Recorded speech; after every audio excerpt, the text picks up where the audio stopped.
Idol होने के बाद बड़े बड़े स्टार्स मिल रहे हैं आके, अरे ये बिन सलम, एक शाहरुख खान साहब आके मिले, आज मैं मिलूंगा खान साहब से तो शायद वो हाय हेलो करके निकल जाएंगे। फ्रंट पेज पे छापा कि अभिजीत सावंत होमलेस, बाला साहब ठाकरे उन्होंने मुझे घर ऑफर भी किया। उसके बाद एडिक्शन में, किसी भी एडिक्शन में, कई अल्कोहल का भी, मुझे ऐसा लगने लगता है ना कि मैं बहुत ज़्यादा कर रहा हूँ, ओवरडोसेस। इंडियन आइडल भी हुआ और इतना सब कुछ नाम बड़ा हो गया, सब लोग प्रोटेक्टिव हो गए अपने बारे में। अपनी चीज़ें बचाओ, अपने लोगों को बचाओ, इन लोगों को अंदर आने मत दो। Somebody has this habit of not going unnoticed ना, he will try to do something to get noticed। क्योंकि मैं वो राहुलगिरी नहीं करना चाहता ना। भले मैं लाखों करोड़ों बना भी रहा हूँ, लेकिन मैं दूसरों के गाने गाता हूँ। आपने सीआईडी में काम किया है? हाँ, सीआईडी मतलब बैड यार, that was really bad। क्यों ये बच्चे जो है ना 20-22 साल के, जेंजी लोग 17-18, इनको लगता है कि हम लोग बैठ के कुछ ज्ञान देंगे, और दूसरे दिन न्यूज आ रही है कि ये लोग दारू पी के रेस लगा रहे थे स्टेज, पुलिस के बाहर पूरा भीड़ जमा हो गया सिर्फ मेरे को मारने के लिए।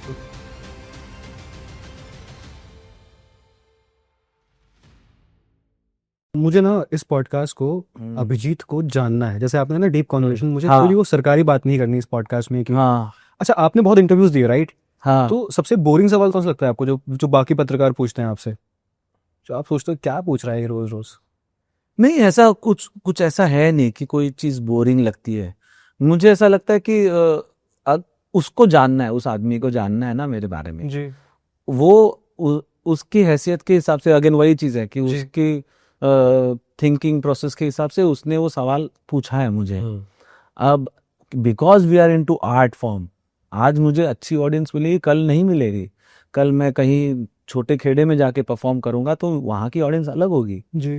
पर मैं उनका अगर अनादर करूंगा यार, मैं ये सोचूंगा कि यार मैं जैसा चाहता हूँ वैसा रिस्पॉन्स नहीं मिल रहा है, तो मेरा प्रॉब्लम है वो, तो मैं उसको जो है उसका आंसर दे। कुछ लोग होते हैं वो जानबूझ के आपको है ना प्रोवोक करते हैं कि भड़क जाए।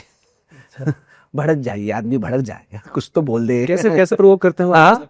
कैसे प्रोवोक? मतलब क्या है यार, आजकल तुम रियलिटी शो में तो वैसे भी कोई सिंगर का कुछ होता नहीं है, ये तो तुम लोग वैसे ही सब लोग बन जाते हैं फिर निकल जाते हैं, तो कुछ फ्यूचर है नहीं। अब तुम ठीक है, तुमको ऐसा तुम्हारा ये पर्सपेक्टिव हो सकता है, बट तुम उसको एक रॉन्ग लैंग्वेज का एक पहनावा नहीं लगा सकते, वो नहीं कर सकते, क्योंकि तुम उस प्रोफेशन में हो जहां पर तुम्हारा काम लोगों के जैसा नहीं है। जो एक रास्ते पर चलने वाला आदमी है, जो गाली देना चाहता है, प्रोवोक करना चाहता है, वो नहीं है, उसमें से चीजें निकालने का काम है। तो तुम अगर सही तरीके से नहीं पूछोगे, भले तुम्हारा सवाल कितना भी परखड़ हो, कितना भी स्ट्रेट फॉरवर्ड हो, जी। तरीका सही नहीं हुआ तो प्रॉब्लम है। कभी ऐसा हुआ कि आप बहुत प्रोवोक हो गए और आपने कुछ ऐसा बोल दिया है एंड देन यू थॉट कि ये तो ज्यादा बोल दिया मैंने? हाँ, हुआ है कभी ऐसा? हाँ, शुरुआत के दिनों में तो एक ऐसे ही झगड़ा हो गया था, ऐसे मारा मारी होने से। अच्छा। हाँ, रिपोर्टर के साथ उसको लेके गए साइड में, मेरे को लेके गए साइड में, ऐसा भी हुआ है। बट ऐसी चीजें जो ऐसे सवाल के ऊपर से, पर मैंने बहुत झेला है, मैं मतलब खास करके न्यूज़पेपर्स के साथ, राइट। क्योंकि अभी हम लोग बैठे हैं, at least I can give you explanation और यू कैन आस्क मी कि ये सवाल का ये हो सकता है। बट मतलब एक टाइम में तो मेरा एक्सीडेंट हो गया था हम लोग का, तो पूरा स्टोरी ही मेरे पे बना दिया। अब मैं तो था ही नहीं उधर। अब ये आप कितना भी बताने जाओ, समझाने जाओ कि मैं नहीं था, अभी इतनी बड़ी कोई घटना हो जाते उसको भी लोग बोलते कि ये कंट्रोवर्सी है जी। तो मेरा तो बहुत छोटा सा एक्सीडेंट है, उसमें तो ऑफ कोर्स वो पॉइंट ऑफ व्यू आपने एक बार दिमाग में डाल दिया लोगों के कि भाई ये भी था, तो छप गया। पर सर मीडिया ट्रायल्स ने जब ये किया, आई थिंक आप पहले विक्टिम थे मीडिया ट्रायल्स के मेरे ख्याल से। हाँ। इंडिया में आई थिंक इनिशियली 2010 की बात है ये। हाँ, 2010। उसके बाद कुछ ऐसा रिपोर्टेशन आपके काम पे हुआ कि क्योंकि वो मीडिया ने तो छाप दिया आपका नाम व्यूज के लिए, पर आपके हाथ से काम छूटने लगा, शोज छूटने लगे? नहीं, ऐसा कुछ नहीं हुआ? नहीं, ऐसा कभी नहीं हुआ। मैं एक्चुअली मीडिया के साथ जो मेरा एनकाउंटर है ना, वो शुरू ही हुआ था एकदम 2005-6 से ही ठीक है। मेरे मतलब एक एक मैगजीन आया था, तभी नया नया छपा था। उन्होंने मेरा ऐसे इंटरव्यू, अभिजीत मेरे को 2 मिनट चाहिए आपको, आपके मैं बात करना चाहूँ। हमने सुना है कि शो में ना सब फिक्स्ड होता है, ये वो। मैंने अपना एक्सप्लेनेशन दिया कि नहीं ऐसा नहीं होता, ये वो। उन्होंने मैगजीन छापा, मेरा फोटो लगाया, उसके ऊपर लिखा कि द शो इज रिग्ड, ऐसा। हाँ, तो मैं बोला यार तुम मेरे से सब कुछ पूछ के गए, मैंने तुमको मेरा पॉइंट ऑफ व्यू रख दो ना, जी। एंड तुम भी अपने पॉइंट ऑफ व्यू को इस तरह से मत ये करो। तो वो था एक बार एक एक एक पेपर ने भी वो आए मेरे घर पे। तो हम लोग बीएमसी का मेरा घर था, मैं क्वार्टर्स थे, हम लोग डैडी के साथ हम लोग क्वार्टर्स में रहते थे। तो उधर एक है कि बाहर नोटिस लगी हुई है कि ये बिल्डिंग असुरक्षित है, आप अपने भरोसे पे रह रहे हो करके। अच्छा। हाँ, आज भी जाओगे, आज भी उस बिल्डिंग के नीचे वो पोस्टर मिले, वो नोटिस मिलेगी। बिल्डिंग अभी भी सही है? अभी भी सही है, बहुत मस्त है सब कुछ। अच्छा। हाँ, तो वो आदमी पढ़ के ही ऊपर आ गया। तो पूरा इंटरव्यू करने के बाद उन्होंने पूछा कि अरे आपका ऐसा ऐसा नोटिस लगा है। तो मैंने बोला कि हाँ है, ऐसा ऐसा है, बट हम लोग भी शिफ्ट करेंगे अभी। तो ले लिया क्या? नहीं नहीं, अभी लिया नहीं, हम लोग देख रहे हैं।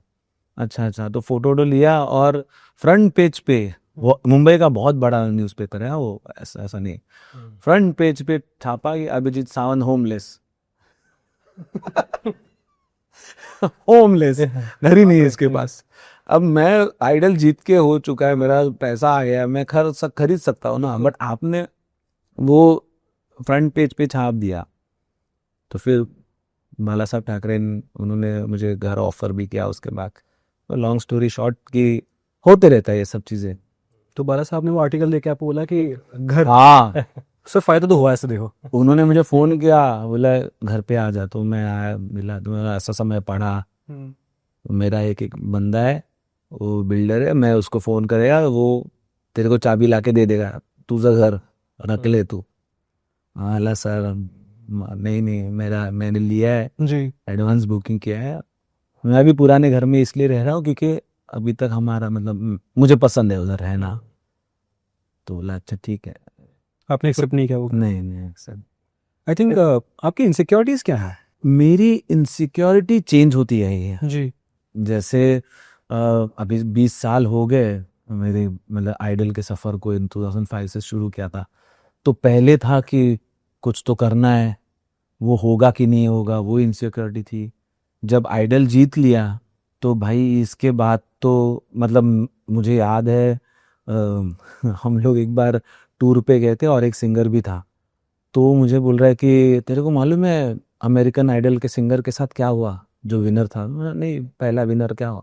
मैंने, नहीं पता। वो ड्रग्स में गया, वो ख़त्म हो गया ड्रग्स में, सब वो बर्बाद हो गया है। वो लोग क्या अभी वो करते हैं और सब नाम शोहरत होती है तो फिर ख़त्म हो जाता है। तो वो इनसिक्योरिटी थी। अब पता चला कि लड़का है ही नहीं, पहला विनर लैरी क्लार्कसन है, तो तभी पता ही नहीं। पर वो एक था कि यार ये तो बर्बाद हो ही जाएगा, अब भी गिरेगा, देखो अब भी है ये, अब भी ऐसा करके वो तो उसको झेलते थे कि यार कहीं पे दिख गया तो अरे यार अभी बड़ा हो गया। तो वो एक इनसिक्योरिटी थी कि भाई अपनी इमेज बनाए रखो यार, नहीं गिरनी देनी है आपकी इमेज। फिर करियर भी है, तो ये सारी चीज़ें चलती रही। आज मैं ये सोचता हूँ, मैंने एक्चुअली ये अच्छा सवाल पूछा है, क्योंकि मैंने अपने आप से एक प्रॉमिस किया कि मैं 3 महीना ऐसा बनाऊंगा मेरी लाइफ का, ये 3 महीना रखूंगा जिसमें मैं खुश रहूंगा सिर्फ। ओके। हाँ, I will not think about bills, I will not think about my shows, I will not think about कि मेरा ये महीने कितना पैसा है, कितना या काम क्या हो रहा है क्या। मैं बस अच्छा रहूँगा, अच्छा खाऊंगा, अच्छे से करूँगा, और लाइफ को 3 महीने बिना कुछ सोचे समझे मैं सिर्फ जीऊँगा, amazing. Like an animal. Wow. तो ये कब से स्टार्ट कर रहे हो 3 महीने? ये चल रहा है, अभी एक चल रहा है। महीना हो गया उसका। अच्छा। हाँ, बट अच्छे से नहीं गया। बहुत कोशिश की लेकिन नहीं होता है। हाँ, आपका है ही ना दिमाग, आप वो उसी कॉन्शियस माइंड में रहते हो। आप क्या बोलते हो उसको, एक वो शिकारी से बचने की प्रवृत्ति हम एनिमल्स में है ही ना, तो वो आता ही है इनसिक्योरिटी कि अरे यार ये महीने में कितना शोज हुआ है, पैसे क्या बन रहे हैं, अरे गाना चल रहा है कि नहीं चल रहा है, तो वो होता ही है, बट बहुत कम है इस बार। अब मुझे देखना है कि ये प्रोसेस जब कंप्लीट होगा तब what I am going to achieve, और am I going to achieve anything और नॉट। कहाँ से आए थे ये थॉट्स, ये 3 महीने वाला? 3 महीने वाला थॉट मुझे एक्चुअली रियलाइज ये हुआ, आई एम वैसे very conscious about my food और माई एडिक्शंस, और मतलब जो भी अगर मैं गलत कर रहा हूँ उनके बारे में मुझे ऐसा लगने लगता है ना कि मैं बहुत ज़्यादा कर रहा हूँ, ओवरडोसेस, मतलब ओवरडोस तो वो वाला हो रहा है इसमें मैं टेलीविज़न भी देखना, बिंज वॉचिंग करना, ये भी अगर ज़्यादा, तो मुझे लगने लगता है कि यार बहुत ये फालतूगिरी चल रही है यार, you know, come back to, सही करो चीज़ों को, सही करो, वापस नॉर्मल करो। तो ये थॉट से ही मुझे आया कि अगर मैं नहीं जाता हूँ ना, मैं ऐसा इंसान नहीं हूँ कि मैं एडिक्शन में फंस सकता हूँ, कोई भी एडिक्शन हो, खाने का एडिक्शन कहिए, किसी का अल्कोहल का, मैं उसमें नहीं जा सकता हूँ। तो अगर मैं नहीं जा सकता तो मैं उससे डर क्यों रहा हूँ, यू नो, मैं डरूंगा नहीं, उसको एक्सेप्ट करूँगा। अगर मुझे कुछ खाना है तो मैं खा सकता हूँ, पर मैं खुशी खुशी उसको रोक दूंगा, क्योंकि हम खाते ही जाते इसलिए एडिक्शन में, किसी भी एडिक्शन में, कई अल्कोहल का भी, कि हमें मज़ा चाहिए, we want that happiness happiness happiness. अब वो हैप्पीनेस लेने की आदत पड़ गई है। कभी कभी चोर के पास बहुत सारा पैसा होता है लेकिन चोरी करने की आदत होती है सही है। तो वो और चोरी करते जाता है, वो पैसा बना के बैठा लेकिन फिर भी चोरी करता रहता है। तो एक वो चीज अपने आप को रियलाइज करा सकते हैं ना कि भाई ठीक है, सब ऑल ओके है, गुड है, why you have to, you know, stressed about it. और फिर देखते हैं कि क्या ये प्रोसेस काम करता है कि नहीं, जो मैं अभी सोच रहा हूँ, या पता चला सच में एडिक्शन में फंस गया, यार नहीं यार सब अच्छा ही है यू नो। तो वो मैं ये करता हूँ कि अपना खुद का पूरा दिमाग ही बोले ये कि ठीक है, ओके, मैं खुश हूँ इस चीज़ के लिए, इतने में खुश हूँ मैं, मेरे को एक ड्रिंक पीने का है, मैं एक ड्रिंक पी के खुश हूँ, मुझे मज़ा आने के लिए ही मैं पीऊँगा, और फिर जब तक मैं नहीं तब तक पीते रहूँगा, वो करने की ज़रूरत ही नहीं है, you know, happiness is here. तो ये आपका सेल्फ रियलाइजेशन है। हाँ, मुझे लगा इंस्टाग्राम गुरु तो नहीं मिल गया कोई आपने वो मैं सच बताऊं, मैं एक टाइम में बहुत फॉलो करता था ये सारे इंस्टाग्राम गुरुओं को, और फिर पता चला कि सब लोग रीले बनाने के लिए सबकी रीले पॉपुलर हो जाए इसलिए ये अपना एक बनाते हैं पूरा चाल ऐसा जो मस्त। हाँ, तब से मैं थोड़ा वही अगेन मन खट्टा हो गया कि यार चीज़ों को, मतलब ठीक है, इनके पास भी उतना ही नॉलेज जितना मेरे पास है पर ये इंटरेस्टिंग है, मैंने एक बार ये सेम लिया था प्रण कि मैं अब 1 महीना जो है फोकस करूंगा अपनी हैप्पीनेस पे। हाँ, तो मुझे किसने बताया कि इसका भी एक हैक है, उसका हैक उसने बताया कि बी माइंडफुल। हाँ, अगर मानो कि मैं बैठ के इससे बात कर रहा हूँ, हाँ, वो तो सो रहा है बेचारा सो रहा है जैसे ही देखा वो झपकी डिस्ट्रैक्ट हो गया, वो सब्जेक्ट डिस्ट्रैक्ट हो गया। Sorry good night sorry. मैं अगर यहाँ हूँ उस मोमेंट में तो मुझे पूरा अलाइव होना है इस मोमेंट में। मैं अगर खाना भी खा रहा हूँ ना तो मुझे वो सारे सेंसेस को वहां लाना है, हाँ, ताकि दूसरा थॉट वहां पे ना ओवरलैप करे। बट बहुत डिफिकल्ट है सर, बहुत ज़्यादा डिफिकल्ट है। तुम मतलब आप बहुत ही ज़्यादा आप you are trying to go to the nirvanas, no, and I can't. वो तो डिफिकल्ट है, देयर इज नो, वो है ही नहीं so possible. First step for happiness according to you क्या करना चाहिए मुझे? Happiness is about, you know, losing your insecurities, right.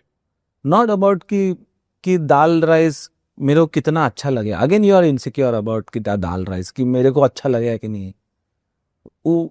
वो चीज़ों को गौतम बुद्ध ने जो बोला है ना जी, कि भाई पहले तो दुखों को अपनाओ, यू अंडरस्टैंड कि तुम्हारे जो प्रोसेस है वो हैप्पीनेस अचीव करना नहीं है, हैप्पीनेस में रहना है। तुम चीज़ों को समझो कि दाल राइस है, दैट इज ऑल्सो गुड, और कुछ अच्छा है तो भी अच्छा है, नहीं तो डिसअपॉइंट होने के लिए आप मौके बना रहे हो, और जितने ज़्यादा मौके आप डिसअपॉइंट होने के लिए बनाओगे उतना ज़्यादा आप अनहैप्पी रहोगे। Make sense. मैंने एक बार ये माइंडफुलनेस वाली प्रैक्टिस की थी। हाँ, मैंने एक स्कॉच ली और पानी लिया और मैं बहुत माइंडफुल तरीके से मैंने बोला कि आज मैं हाँ। खुश रह के करूँगा। मैंने बनाया, मैंने पिया, उसके बाद तो मैं भूल गया कि मैं एक स्वाभाविक मैं भूल ही गया कि फिर तो सब Yeah. You also drink often? I do it once in a week. हाँ, वंस इन अ वीक ऐसे ही हो जाता है। क्या पसंद है डिपेंड्स। मैं एक्चुअली अकेला नहीं बैठता हूँ कभी, या मुझे ऐसा वो आदत नहीं कि 6 बजे 7 बजे दिमाग वहाँ जा रहा है। किधर है वो वाला मेरा अभी तक स्टेज आया नहीं है भगवान की दया से। पर मेरा ऐसा है कि दोस्त लोग बैठ गए, अभी हम लोग बैठ गए तो चलो यार एक एक पी सकते हैं, वैसा है मेरा। तो जब ये बैठते हो दोस्तों के साथ, हम्म। जैसे कुछ लोग होते हैं जो बहुत ही डीप कॉन्वर्सेशन करना पसंद करते हैं, हाँ कुछ लोगों को पार्डन माय लैंग्वेज बकचोदी बहुत पसंद है हाँ हाँ कि बस मुझे फन करना है दोस्तों के साथ। हाँ। क्या प्रेफर करते हो आप ज्यादा? मुझे फन ज्यादा पसंद है। बकचोद, सॉरी वर्ड, नहीं, यू कैन यूज इट। अच्छा, तो बकचोदी का क्या है ना, आप भड़ासी है वो, ट्रू। ये सब कुछ आपका एडिक्शन इसीलिए है क्योंकि आपको खुशी चाहिए, आप सर्च कर रहे हो। और ये मतलब बोलने से बहुत इजी लगता है, लेकिन वो क्या है ना, अभी मैं एक बहुत सिंपल कार चलाता हूँ, मेरे इर्द गिर्द वाले बहुत बढ़िया बढ़िया महंगी गाड़ियां चलाते हैं। अब मुझे अभी भी कोई बोला था तू ले ले भाई गाड़ी, अभी ले ले, और मुझे लगता है कि मेरे को वो हिट ही नहीं करती चीज कि मेरे को गाड़ी चाहिए, क्योंकि मैं गया हूँ प्रोसेस से। मैंने इंडियन आइडल हुआ, मेरे पास होंडा सिटी में जीत गया था जी। तो उसके बाद अभी हम लोग वही बात कर रहे थे कि मैंने एक बार हम लोग कोई पब से हम लोग बाहर आ रहे थे तभी यंग एकदम, और पूरा यंग क्राउड, लड़कियां खड़ी है, सब ब्यूटीफुल, सब एकदम हैप बन के सब लोग। तो बोले अरे अभी इंसान तो आई एम आल्सो लाइक हाँ यार मेरे को देख रहे हैं, तो सब चल रहा है। बोले अरे होंडा सिटी में जा रहा है ये ऐसा हो गया है ना। तो हम लगा यार ये तो मतलब कचरा हो गया इज्जत का। तो दूसरे दिन जाके मैंने स्कोडा ले ली, नेक्स्ट डे? हाँ अच्छा। नेक्स्ट दिन जाके प्रभा देवी में शोरूम था उनका, उधर जाके तो स्कोडा के लिए मैं सुपर्ब लेने गया। तो उन्होंने बोला कि यार सुपर्ब ले रहे हो तो अभी कुछ दिन रुक जाओ, एक लॉरा करके एक नई गाड़ी आ रही है। तो मुंबई की पहली लॉरा मेरे पास आई। ओह। हाँ, उसके बाद फिर ऑडी ली। तभी भी ऐसा नहीं था कि मर्सिडीज पे जाना है, थोड़ी पहले से ही थोड़ा कम ही है मेरा एक्सपेक्टेशन। तो ये सब प्रोसेस, फिर बीएम ली, सब कुछ किया, बट ये सब प्रोसेस में वही रियलाइज हुआ कि ये सिर्फ वांट्स है जी। You are just running behind that wants and then लोगों की इच्छाएं पूरी करने के लिए हम भाग रहे हैं। भाई क्यों यार, मेरा जीने का यार, मेरे को जैसा चाहिए मैं जीऊंगा तो वो है सब कुछ। जो खुशियां जो है वो यही नहीं है कि तुमको एक गिलास पीने से तुमको प्लेजर मिल रहा है जी। But somewhere you are balance, you come into that balance level where you think कि बॉस मेरे को मेरा बॉडी सही रखने का है, वैसा है, मेरा दिमाग सही रखने का है, मेरा जो भी मैं बोलूँ मैं कर रहा हूँ, मेरी कृति सही रखनी है। लोग कहते हैं कि एडिक्शन से बचो क्योंकि उसके हाँ। रिपरकशंस काफी होंगे। मेरे ख्याल से एक थ्योरी में फॉलो करता हूँ हाँ कि वो करके देख लो और देख लो कि कितनी बर्बादी है उसमें, हाँ and then come to a conclusion कि नहीं कुछ छूटा नहीं है। हाँ हमने करके देख लिया, अब उससे बहुत ज्यादा घिन आने लग गई है एक टाइम। हाँ तो I think that's the process I follow कि मैं इवॉल्व होने का प्रोसेस ये कि मैं कर लूँ। जैसे आपका प्रोसेस था कि गाड़ी खरीद ही ली और वो करते करते you come to a point कि यार नहीं, this is not what is giving me happiness. But that is a very thin line right to work on. और मतलब मैं कैसे चेंज हुआ कि बचपन से हमें माँ बाप ने बताया यार घर में डैडी तो है पीते थे, लेकिन हमें बताया गया कि नहीं नहीं नहीं इसमें ये तुमको एडिक्टिव बना देगा। हमारी सोसाइटी जो हम लोग रहा रहते थे वहाँ पे 2-3 लोग ऐसे अल्कोहलिक थे जो एकदम पतले हो गए थे और वो आके कैरम खेलता था आदमी, बट सुबह उठ के पहला ग्लास बनाएगा और पिएगा, वो भी खुश था, वो अपनी चीजें कर रहा है जी। तो आप अगर पूरा ये सोचोगे कि मैं उसको देख लूं करके तो वो तुमको पता ही नहीं है ना कि तुम्हारा दरवाजा कहाँ है एंड वाला। राइट। वो प्रॉब्लम होता है। बहुत थिन लाइन है ये। हाँ, आपको पता नहीं पड़ेगा कब आप हाँ, आगे निकल चुके हो। आप ये करते करते करते करते आपको पसंद आने लग जाए। वो कौन सा तो था ना एक कि यार अब तो एंजॉय कर रहा हूँ मैं अब तो नहीं होगा, छूटेगा ही नहीं। तो बेटर है कि घुसो ही मत उस दरवाजे के अंदर, जाओ ही मत, क्योंकि तुम्हें नहीं पता है कि वो दरवाजा कहाँ है राइट, जहाँ से तुम्हें वापस आना है। और रुकने की लिमिट भी तो होनी चाहिए। बिल्कुल। हाँ मैं ये पूछ रहा था कि जैसे आपने कहा कार ली मैंने, और क्या फ़र्क पड़ गया उससे? हाँ, अपने देश में फर्क पड़ता है। हाँ, लोगों को का देखने का नज़रिया बदलता है आपकी तरफ। आप मतलब मेरे कई सारे दोस्त हैं जो जो फ्लॉन्ट करते हैं इन चीज़ों को, दिखाते हैं कि हमारे पास ये है, हमारे पास वो है। और मेरे साथ मैं एक्चुअली बहुत ऑब्जर्वर हूँ, मैं पूरी लाइफ ऑब्जर्वर रहा हूँ। और इंडियन आइडल जब हुआ, मतलब गेट ये ज्वाइन करने की कोशिश हो रही, बट मेरे लिए एक बहुत बड़ा प्रोसेस था वो। बिल्कुल। क्योंकि मैं एक बहुत छोटे से घर से, मेरे डैडी बीएमसी में काम करते थे, ना हम लोग का कोई बैकग्राउंड था म्यूज़िक का, और बस मुझे म्यूज़िक में करना था। एक लेवल पे एटलीस्ट इतना कमाने लगूं, क्योंकि मैं स्टडीज़ में इतना अच्छा नहीं था, तो घर पे एक टेंशन रहता था हमेशा, वो इनसिक्योरिटी रहती थी कि यार ये क्या करेगा लाइफ में, अभी इसका कुछ होगा कि नहीं होगा, आगे कुछ बन पाएगा नहीं। तो जब आइडल हुआ तब लगा कि यार ये एक मौका मिला कि ये करेंगे। जब आइडल का प्रोसेस चल रहा था और जब आइडल में एक एक राउंड जा रहे थे, तब मेरे सामने बहुत बड़े, ज़्यादा फ्लॉन्ट करने वाले, ज़्यादा सीखे हुए हैं, बहुत ही अच्छे टैलेंटेड सिंगर्स थे, और उनको तभी वो उनका फ्लॉन्ट करने की तरीके की वजह से फ़ायदा भी होता था। अच्छा। अटेंशन मिलता था उनको, लोग उनको देखते थे, उनके ऊपर ज़्यादा कैमरे रहते थे। मतलब एक आपको किस्सा में याद है मुझे, हम लोग दिल्ली में थे और तभी हम लोग 11 नहीं थे, आई थिंक 8 या 9 थे, और मैं, अमित साना, बाकी सब लोग भी थे। तो किसी ने हमें घर पे बुला लिया, तो हम लोग घर पे गए उनके मिलने।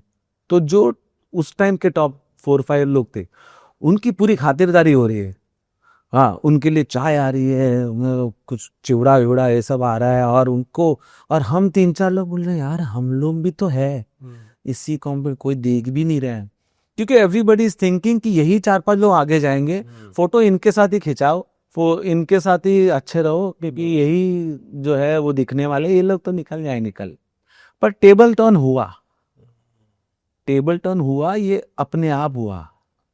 तो ये आप अपने प्रोसेस पे अगर बिलीव करो कि ये मेरा प्रोसेस है, मैं इसी प्रोसेस के साथ चलूंगा एंड मेरा मकसद ये है, तो हो सकता है कि टेबल टर्न हो। इम्पॉर्टेंट नहीं है कि वो लोग जो कर रहे हैं वही आप करो। कभी कभी ये भी इम्पॉर्टेंट नहीं है कि आप नहीं दिखाओ, you have to create a balance. आपने जब वो शो जीता, मुझे याद है कि 2005 में बहुत छोटा हुआ करता था, और हर कहीं एक ही नाम था, अभिजीत सावंत। ऐसा होता है कई बार कि हम बहुत ज़्यादा आई बॉल्स कैच कर लेते हैं, हाँ, और उसका रिप्रिकॉशन ये होता है कि जो लोग पावर में हैं हाँ, वो इनसिक्योर होकर चाहते हैं कि नहीं, मुझे इसको सप्रेस करना है। क्या यही रीजन था कि बहुत सारे लोग आपके अगेंस्ट हो गए थे, beat the media as well? हाँ, होता है ये। एक्चुअली क्या है ना, ये हमारी ह्यूमन मेंटालिटी है। जी। जो चीज़ नहीं होती है उसको हम पहले क्वेश्चन मार्क के साथ देखते हैं कि ये क्या है, ऐसा कैसे।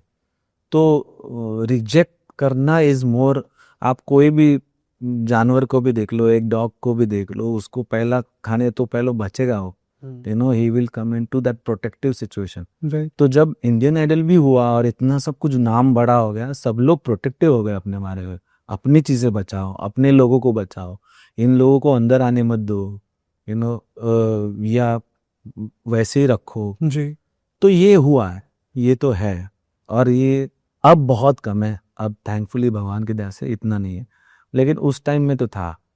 इवन बड़े बड़े सिंगर्स भी ये कहते थे कि तुम लोग को तो इजीली मिल गया, हम लोग ने 10 साल का स्ट्रगल है, ये है, अभी मैं वही, उनको, नए लोगों को मैं भी बता। तो आज आने के बाद मैं उनकी सिचुएशन समझ सकता हूँ राइट। कि वो क्या उस प्रोसेस से गए हैं, और उनके लिए अगर मान लीजिए एक नया लड़का आता है कि उसको काम देना है नहीं देना है, ये तो सामने देख के पहला मेरे थॉट में आएगा कि इसको इजीली मिल गया, मैं नहीं दूंगा इसको काम, हो गया, खत्म हो गया, चैप्टर क्लोज हो गया। बट मैंने इसको काम दिया होता तो उस काम की वजह से उसके और 3-4 साल अच्छे जाते ना। तो एक छोटे से फ्रैक्शन ऑफ सेकंड के डिसीजन की वजह से एक बहुत बड़ा करियर ग्राफ छोटा हो सकता है, ये है, और ये हुआ है। ये हुआ आपके साथ। ओके, अब जैसे आप प्लेबैक सिंगर हैं, राइट, और एक एक बहस छिड़ती है हमेशा लोगों के बीच। जैसे जावेद साहब ने बात कही थी कि एक बार कही थी कि रियलिटी शोज में गाना गाना अलग बात है, क्योंकि हाँ। आपके पास गाने आते हैं, आपने उस गानों को बचपन से सुना हुआ है, हाँ तो वो आसान होता है, बजाय प्लेबैक सिंगर बन के मुझे एक नया कुछ क्रिएट करना है, कुछ क्रिएशन करना है। हाँ तो डू यू फील कि जो रियलिटी शोज में कंटेस्टेंट आते हैं वो वाला गेम स्ट्रांग नहीं हो पाता, क्योंकि उसकी हैबिट लग जाती है? और ये क्या दो डिफरेंट बहुत अलग चीज़ें हैं क्राफ्ट के मामले में? बहुत अलग है। प्लेबैक सिंगिंग एक बहुत अलग पूरा क्राफ्ट है। एक मतलब आप समझिए एक्टर की ही भाषा में अगर जी। अगर समझे तो एक है मिमिक्री करना, और एक है उस कैरेक्टर को समझ के वो कैरेक्टर निभाना। जैसे एक कैरेक्टर आर्टिस्ट करता है, वो अगर एक कंडक्टर का रोल करना है या एक किसी टीसी का रोल करना है, तो वो कहाँ का टीसी है। अगर वो मुंबई और पुणे ट्रैवल करने वाला टीसी है तो वो बिहेवियर उसका अलग है ना, सोच अलग है, थॉट प्रोसेस अलग। वही अगर यूपी और दिल्ली से जाने वाला है क्या है, तो उसका थॉट प्रोसेस, उसकी थिंकिंग अलग है। अब वो समझ के अपने अंदर ढाल के अपने माइंड को चला के वो प्रोसेस को निभाना एक अलग हो गया, और बिना कुछ सोचे समझे उस बस किसी को कॉपी करना ये एक अलग है। तो रियलिटी शो में कहिए हम सारे लोग जो है वो because we sing old songs, right, उसका प्रोसेस सिर्फ समझ के गाने की कोशिश हम लोग करते रहते हैं। तो वो एक अलग ही हो गया। जब आप जाते हो कैमरा माइक के पीछे और आपको पता चलता है कि भाई ये फलाना सिंगर के फलाना एक्टर के लिए ये गाना होने वाला है, तो फिर जो चीज़ें हैं वो बहुत अलग है। मतलब मैं अब समझाऊं कि यार फील का मतलब क्या है, इमोशंस कैसे क्रिएट कर सकते हैं। अब वो चीज़ ही ऐसी है कि आप सोच नहीं सकते। मुझे अगर रोना है तो वो कौन से मोमेंट में मुझे रोना आएगा मैं खुद नहीं बता सकता। एक मंझावा एक्टर या एक मंझावा सिंगर जो है प्लेबैक सिंगर, वो ये जानता है कि कब मैं अपनी आंखों से आंसू निकाल सकता हूँ, और वही फर्क है दोनों में। और बुरा कुछ नहीं है, पर और यही प्रोसेस भी है, क्योंकि वो लोग पहले कॉपी करेंगे, सीख कर आएंगे, उसको प्रोसेस में लेंगे, आहिस्ता आहिस्ता प्लेबैक के लिए शुरू होगा। आप प्रोसेस में रहो, टाइम स्पेंड करो वहाँ पर, और इन चीज़ों को समझो, और फिर आपको गाने मिलने शुरू हो जाएंगे, और फिर काम करने शुरू हो जाएंगे। आपके आज की तारीख में आप देखिए अरिजीत सिंह से लेके आप नकाश अजीज ले जी, बहुत सारे ऐसे सिंगर्स हैं जिन्होंने म्यूजिक डायरेक्टरों के साथ काम किया है बहुत ज़्यादा, और फिर जाके they started singing, that's why they sound so brilliant. और कुछ लोग हैं ऐसे जो वॉइस क्वालिटी की वजह से आते हैं प्लेबैक सिंगिंग में, कि अरे यार इसकी वॉइस बहुत जबरदस्त है, मेरे को ये साउंड अलग। कुछ एग्जांपल्स ऐसे वॉइस क्वालिटी के जो आपको लगता है कि बेस्ट वॉइस क्वालिटी है इनकी? Voice Atif Aslam, okay. पर वो वही है कि जो भी वॉइस क्वालिटी से आएंगे ना, वो हो सकता है फेड आउट हो सकता है। Okay, chances they can't change themselves. चीज ही उनकी अलग तरीके से आई है ना। ओके, जो प्रोसेस में रह के आया है वो उसको पता है कि वो चेंज कर देगा, वो इमोशंस चेंज कर देगा, वो बिहेवियर, तब आप उसका गाना एंजॉय करोगे, ना कि वॉइस, इसलिए वॉइस क्वालिटी होने के साथ साथ आप पुराने जो लोग थे जी, वो वॉइस क्वालिटी के साथ सीखे हुए भी थे या समझने वाले भी थे, इसलिए इतने सालों तक 40 सालों तक करते रहे काम। और वो 4-5 ही लोग थे इंडस्ट्री में, देखा जाए तो। हाँ, अब बहुत सारे हैं। तो वो कुछ लोग वॉइस क्वालिटी के बलबूते पे हैं, कुछ लोग उनकी काम की वजह से, हार्ड वर्क की वजह से। बट क्या ऐसा होता है कि प्लेबैक सिंगर्स, मैंने बहुत सारे इंटरव्यूज देखे प्लेबैक सिंगर्स के इस पॉडकास्ट के रिसर्च के लिए, तो मुझे पता पड़ा कि जो प्लेबैक सिंगर्स होते हैं उनको ज़्यादा पैसा नहीं मिलता in terms of when they are recording a song. तो मेजर रेवेन्यू चंक्स कम, अगर वो गाना हिट हो गया हाँ, तो उसके बाद वो शोज करेंगे, वो पैसा आएगा। हाँ, तो डू यू फील कि फिर तो ये तो रिस्क गैम्बलिंग हो गई कि मैं अगर आज गाना रिकॉर्ड करके आया हूँ, हाँ, अब वो यूज हुआ नहीं हुआ, चला ना चला, तो मेरी रोजी रोटी तो डिपेंड है उस शो पे। तो कैसे एक आर्टिस्ट प्लेबैक सिंगर मैनेज करता है अपने फाइनेंसेस? वही तो मतलब ये सारे प्लेबैक सिंगरों के लिए लगा हुआ है ये सब, हम लोग सबको ये सिर्फ इंडिया में है कि बाहर भी ये प्रोसेस होता है? ये इंडिया में ही है। तो ये स्ट्रीमलाइन क्यों नहीं हो सकता प्रोसेस? क्योंकि हम एक अंडर अ बिग ट्री है ना, तो प्रोसेस उन्होंने बना के रखा हुआ है ओके। और वो प्रोसेस हम लोग फॉलो कर रहे हैं। एंड बिकॉज बाहर आप देखोगे इंडिपेंडेंट सिंगर्स हैं, म्यूजिशियंस हैं जी। जो म्यूजिक बना रहे हैं। यहाँ पर हम लोग सिर्फ एक फिल्म के लिए गा रहे हैं, तो हम एक एक एक एडमिनिस्ट्रेशन का या कहे तो एक कंपनी के हिस्सा है, एक जॉब कर रहे हैं हम लोग वहाँ पर। उसमें हम कितना क्रिएटिव बन सकते हैं, लेकिन फिर भी हमारे हाथ में कुछ नहीं है। बड़े बड़े सिंगरों ने बोल दिया कि हमें ज़्यादा पैसा चाहिए, वो उनके गाने फिर दूसरों को मिलने लगे, तो ये भी हुआ है। एंड देन वी ऑलवेज, मतलब मैंने बहुत बार सुना है, मैं खुद बहुत बार सुना है कि यार तुम लोग तो वैसे ही अच्छे पैसे बना रहे हो, तुमको क्या प्लेबैक की ज़रूरत है। अब मैं उनको ये बोल रहा हूँ कि सर मैं पूरी लाइफ ज़िंदगी जो है वो सिंगर बनने के लिए आया हूँ जी। भले मैं स्टेज पर गा रहा हूँ, पर मैं तो पुराने या वही दूसरों के गाने गा रहा हूँ। भले मैं लाखों करोड़ों बना भी रहा हूँ, लेकिन मैं दूसरों के गाने गाता, मुझे मेरा वो प्यार किधर से मैं ये करूँगा, तो वो तो नहीं हो रहा है। तो ये है अपना अपना चीज़ें हैं। अभी तक भी ये फेस करना पड़ रहा है आपको कि वो एक ओरिजिनल गाने नहीं मिल पा रहे हैं प्लेबैक को? मेजरली स्टेज शो से ही आपका रेवेन्यू सोर्स आ रहा है? हाँ ये है, ये होता ही रहेगा, क्योंकि हम लोग एक एक जॉब में Right. एक बड़े से अंडर वन अम्ब्रेला है, और उसमें बहुत अलग अलग डिपार्टमेंट्स है। एक फिल्म डिपार्टमेंट है, एक स्टोरी वाले म्यूजिक डिपार्टमेंट है, सबके अलग अलग डिपार्टमेंट है। और उसके ऊपर फिर आपका डायरेक्टर है, प्रोड्यूसर्स है या एक्टर्स है, वो है। तो भगवान की दया से सिंगरों को ये एक वरदान मिला हुआ है जी। कि बेटा जा, तू भले उस फिल्म का 3 मिनट का हिस्सा है, लेकिन तू हीरो से भी बड़ा बन सकता है, तेरा गाना अगर पॉपुलर हुआ तो। ये वरदान है हम लोग को। जी। अब जिसे वरदान मिलता है वो सबसे ज्यादा वॉलेटाइल होता है ना दुनिया में। आप हिरन को देख लो या किसी जिसके पास एक स्पेशल वरदान है, वो हमेशा वॉलेटाइल रहेगा। तो क्योंकि पूरा जंगल आपके पीछे रहेगा हमेशा तो वो है, उनको उधर ही रखा हुआ है, इधर ही रहो, इधर से ही करो, ये इतना ही करो।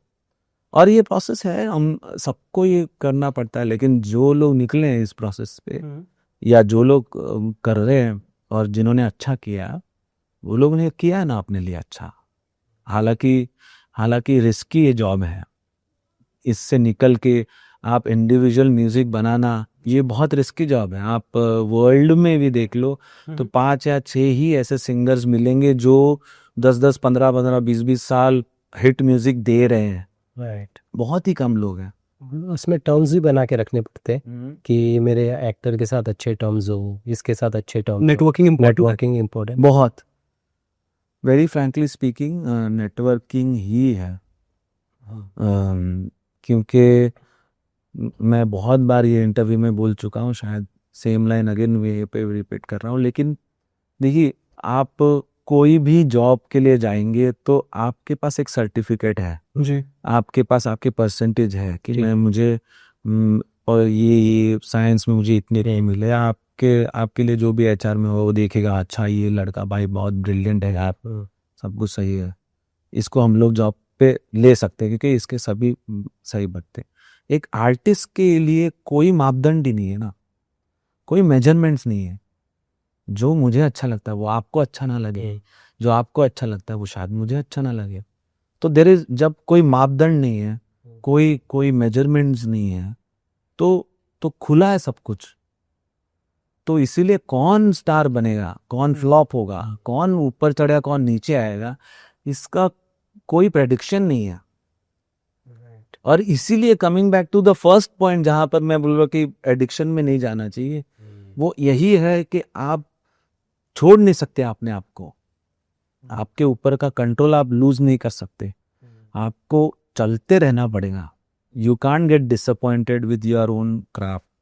आप रास्ते ढूंढते रहने पड़ते हैं इस इंडस्ट्री में, but networking is the major thing जिससे काम और ये रास्ते ढूंढने का एक जरिया है। नेटवर्किंग नेटवर्किंग करो, आप दोस्त बनाओ, फ्रेंडशिप करो, क्योंकि आखिरकार आर्ट क्या है, आर्ट इज इमोशन ना। राइट मुझे अगर एक पेंटिंग बनानी है या मुझे गाना करना है तो मुझे वो एनवायरनमेंट चाहिए जहाँ पर मैं अच्छा गाना बना सकता हूँ जी और मेरे लिए मुझे अच्छा लगे। अगर मैं म्यूजिक डायरेक्टर हूँ और मैं अच्छा गाना बना रहा हूँ और मुझे कोई पसंद नहीं वो सिंगर से मैं गवाऊंगा तो मैं अपने ही क्राफ्ट से शायद नफरत करने लगूँ या मुझे नहीं मजा आया। पर मैं यहाँ दोस्ती में करप्ट हो गया ना, मैंने हाँ। अगर दोस्त बनाया उसको जस्ट बिकॉज कि आपने कहा दोस्त बनाओ तो काम मिलेगा नेट, हाँ, बट फिर तो मैं उस दोस्ती और रिश्ते में करप्ट हो गया कि मैं बस एक ट्रांजेक्शनल वैल्यू के लिए आ रहा हूँ उस दोस्ती में। तो कौन सी दोस्ती यहाँ पर, दोस्ती नहीं होती। प्योर कौन सा दोस्त? आपको जंग में, वॉर में जाओगे तो आप खड़े हो जाओगे, आप खड़े हो तो आपके लिए खड़ा होगा बंदूक लेके, कोई भी नहीं है। ये एक थॉट है, ये सोच, ये बोलने की बात है कि भाई दोस्त कोई नहीं। You know, हम सिस्टम में ही है, एक सोसाइटी में है, और ये दोस्ती बनती ही सोसाइटी आगे बढ़ाने के लिए है, और वही डेवलप कर रही है चीज़ों को। अगर हम ये सोचते हैं कि भाई मुझे आगे बढ़ना है या मुझे अच्छा करना है तो मैं अपने दोस्तों के साथ ही अच्छा करने की कोशिश करूंगा ना। तो ये होता है, ये है, चीज़ें, प्रोसेस है, ये एक तरीका है। इसको आप एक ऊपरी तरीके से देखोगे तो शायद वो करप्ट लगे, वो अच्छा ना लगे, लेकिन जब आप उसके अंदर सच में काम करते हो, जब आपको वो दिल लगाने की जरूरत हो। हाँ, है ऐसे भी कुछ लोग हैं जो मान लीजिए अब मैंने आपने मेरे से गवाया गाना, बट मैं आपका दोस्त नहीं हूँ, बट गाना हिट हो गया, मैंने अच्छा गा दिया, सब कुछ अच्छा हो गया, बट फिर भी आप जा रहे हो अपने दोस्त के पास नेक्स्ट सॉन्ग के लिए, बोलेगे हाँ ठीक है उसने अच्छा, बट फिर भी तू ही गा, वो गलत हो जाता है। राइट वहां पर प्रोफेशनलिज्म होना चाहिए कि यार वो लड़के ने भी तो अच्छा गा दिया ना, तो मैं नेक्स्ट भी उसको ट्राई तो करवाता हूँ। वहां पर ये जो मैनिपुलेशन दोस्ती की है वो होती है, बट अदरवाइज देखा जाए तो दोस्ती तो हर कोई, मतलब हर रिलेशन ही ऐसा है, माँ का और शायद बीवी का छोड़ के। बीवी को क्यों ऐड दिया आपने? क्योंकि वो पॉडकास्ट देखेंगी इसी वक्त। एग्जैक्टली। स्मार्ट। कुछ एंग्स्ट है, कुछ एंग्स्ट है आपके अंदर चीजों को लेकर, कुछ ऐसा रेबल थॉट है आपके अंदर कि कुछ एक है आपके अंदर रिग्रेट कि यार ये वैसा नहीं हो पाया या वो होता तो ये होता? हाँ, है।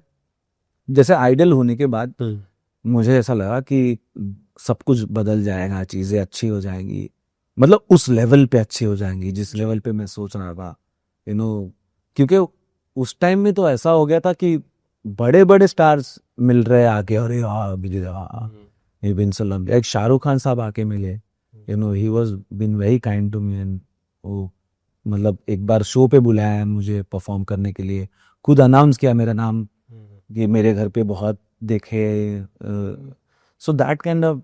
राइट फिर वो जो प्यार मिलता है, वो जो रिस्पेक्ट मिलता है, वो जो तुमको चीजें मिली है, अब वो तुम मेंटेन नहीं कर पा रहे हो, तो उसका एक ये रहता है, मेंटेन नहीं कर पा रहे हो ऐसे, मतलब वो कंटिन्यू नहीं हो पा रहा है ना, ओके चीजें कंसिस्टेंटली कंसिस्टेंसी नहीं है ना उसमें, ओके फिर वो गाने नहीं मिल रहे या कुछ ऐसी चीजें नहीं हो रहे जो मैं हमेशा उधर रहूं, उस लेवल पे चलता रहूं। आज मैं मिलूंगा खान साहब से तो शायद वो हाय हेलो करके निकल जाएंगे, जी क्योंकि एक होता है ना, एक तो ऑफ कोर्स एक इंसान की बात है, और साथ ही साथ एक छोटी चीज आती है कि भाई किस इम्प्रेस्ड हो जाते हैं आप जी। इंसान से, तो वो भी होता है, बट इम्प्रेस जो होते हैं वो थोड़ी थोड़ी फेड आउट होने ही लगता है, वो ना फेड आउट हो जाए, इसीलिए तो आपको मेहनत करते रहनी पड़ती है ना। एक एक्टर कहिए, फिल्म कहिए, सिंगर कहिए, उसको उसी की तो मेहनत करनी होती है। आपने अपनी पत्नी का जिक्र किया था, जानना चाहेंगे कि आपकी कॉलोनी में रहती थी, जी, कैसे हुआ था स्टार्ट, अगर कुछ बता पाए तो। एक्चुअली हम लोग बचपन के दोस्त ही है, मतलब हुआ ये कि मैं 9th में था, 8 और 9th में था, तो हम लोग दोस्त बन गए सब, 2 ग्रुप थे, वही टिपिकल जो जीता वही से इसके वाला सिकंदर वाला ग्रुप 2, एक अच्छे एकदम अच्छा। पॉश और एक एकदम सॉरी ऐसे उनके साइड वाले में थे। कॉलोनी में। हम लोग सब गरीब हाँ टिपिकल वाले। आमिर खान तो बहुत अच्छे दिखते थे, हम तो दिखते भी नहीं अच्छे थे तो और ये लोग सब एकदम अच्छी जगह जाएंगे। हालांकि मिडिल क्लास ही, सभी मिडिल क्लास ही थे, बट वो थोड़ा सा चवन्नी ज्यादा है उनके पास ऐसा। ओके। तो वो 2 ग्रुप थे और उनमें से यही मतलब मेरी वाइफ जो है वो और 2-3 लोग जो थे वो उस ग्रुप से टूट के हम लोग से भी दोस्ती यारी बढ़ गई उनके साथ। Okay. And then I thought कि I can propose her. I thought कि she is somebody who understands me better. तो प्रपोज करने का ना बोल दिया फिर। हाँ रिजेक्शन। हाँ सीधा रिजेक्शन। फिर हम लोग, मैं भी बोला कि मैं भी थोड़ा सा एटीट्यूड रखूँ, मैं भी बात नहीं किया 1 साल। And then we again met and then we both realise that we like each other. और ये मैं बात कर रहा हूँ जब मैं 18 साल का था। And from there it started, तो अभी तक चल रहा है। अभी 40 हो गए हम लोग। आप टिंडर पे हो? टिंडर पे अभी नहीं। एक आर्टिकल आया एक आर्टिकल था जस्ट आज के हाँ कि आपकी प्रोफाइल टिंडर पे वो फेक हाँ। थी या आप? नहीं थी, मेरी थी। Nice nice. मुझे मैच ही आ रहा है, क्या करूं? हाँ मतलब मुझे मैचेस ही नहीं आ रहे, कैसे मैचेस आते? नहीं अब भी नहीं हूँ मैं। उस टाइम पे कुछ हैक बताओ ना, मुझे कुछ सिखाओ। नहीं ऐसा मैं वैसा कुछ नहीं है। मैं क्यूरियोसिटी वाला इंसान हूँ। मुझे वो क्यूरियोसिटी हमेशा रही है चीज़ों के बारे में। तो मैं एक बार मेरे दोस्त के साथ हम लोग यूएस में थे और मुझे वो बोला कि यार ये नया नया ऐप आया है और इस पे ना ऐसा सब है, मतलब डेटिंग वेटिंग होती है। तो तब मैंने वो प्रोफाइल बनाया था। अच्छा। और वो प्रोफाइल था वैसे ही। और फिर मैं ऐसा कभी कभी ना बीच में जाता था, देखता था क्या है ये सब चलता है कि क्या होता है। पर मैंने अपना जो भी है वो नाम रखा था, सब कुछ सही था। हालांकि बीवी को नहीं पता था बट कुछ किया नहीं, क्या किसी से मिला भी नहीं, कुछ था भी नहीं। कोई मैच नहीं आया? कोई मैच नहीं आया? मैच आता था, हाँ आते थे, बात होती थी, बात करते थे। तो मैं पता नहीं यार ये चीज ना बहुत अजीब है, क्योंकि मुझे जैसे बोला नहीं, बात करने का शौक है मुझे। और आप लड़कियों से ना बहुत डीप बात कर सकते हो। ट्रू। आप लड़कों से नहीं बात कर सकते। लड़कों के वो घूम फिर गए, चल बैठते हैं क्या, वही उधर ही आता है ना। या फिर उनके पास है बहुत सारी चीजें बोलने के लिए। सही कर रहे हो आप। और ये मैंने बहुत पहले से ऑब्जर्व किया है। तो मैं बात करता था बहुत, 2-3 लोग मिल गए थे जो बात करते थे अच्छे से। तो इतना होता। फिर बाद में ट्विटर पे आ गया कि मेरा अकाउंट है, ये हुए। फिर मैं बोला भाई ये अच्छा नहीं लगेगा। आपकी बीवी ने क्या बोला ये देख के? नहीं उसको नहीं पता अभी तक। आप पता चल रहा, पता नहीं। अच्छा, ये आर्टिकल आया, उनको पता नहीं पड़ा कि? नहीं पता नहीं, वो बेचारे उसको पता भी नहीं क्या होता है टिंडर। अब उनको पता पड़ेगा, अब पता चलेगा। बट यार ओपन यार, उसमें क्या है, चीजें करनी है तो ठोक के करो फिर, है ना। सही बात है। हाँ वही है कि यार तुम वही अगेन जी, कितना मैं सब चीज जोड़ सकता हूँ यार। आई थिंक आपने बहुत इंपॉर्टेंट बात कही कि जो कॉन्वर्सेशन मैं किसी महिला के साथ कर सकता हूँ, हाँ क्योंकि उनके साथ वो बेसिक बात नहीं होती। अब मैं इनके साथ बैठता हूँ, 5 मिनट बैठूंगा इसके साथ, दोनों चुप रहेंगे, बोलेगा कि चल सुट्टा मार के आते हैं। हाँ और मैं इससे क्या बात करूं, क्योंकि आई थिंक हम लड़के ना ज्यादा कम्युनिकेट कर नहीं पाते। करेक्ट और वहीं कोई बंदी से बात करूंगा ना, तो मुझसे ज्यादा कोई बड़ा ओशो नहीं है इस दुनिया का। Correct I think the intent I think मुझे लगता है कि पहली बात तो मैं पूरी तरह से ये मानता हूँ कि लड़के और लड़कियां दोनों अलग है। बिल्कुल। और इसीलिए हम लड़के एक दूसरे के साथ बात करने बैठेंगे बोर हो जाएंगे, क्योंकि तुमको भी वही पता है जो मुझे पता है।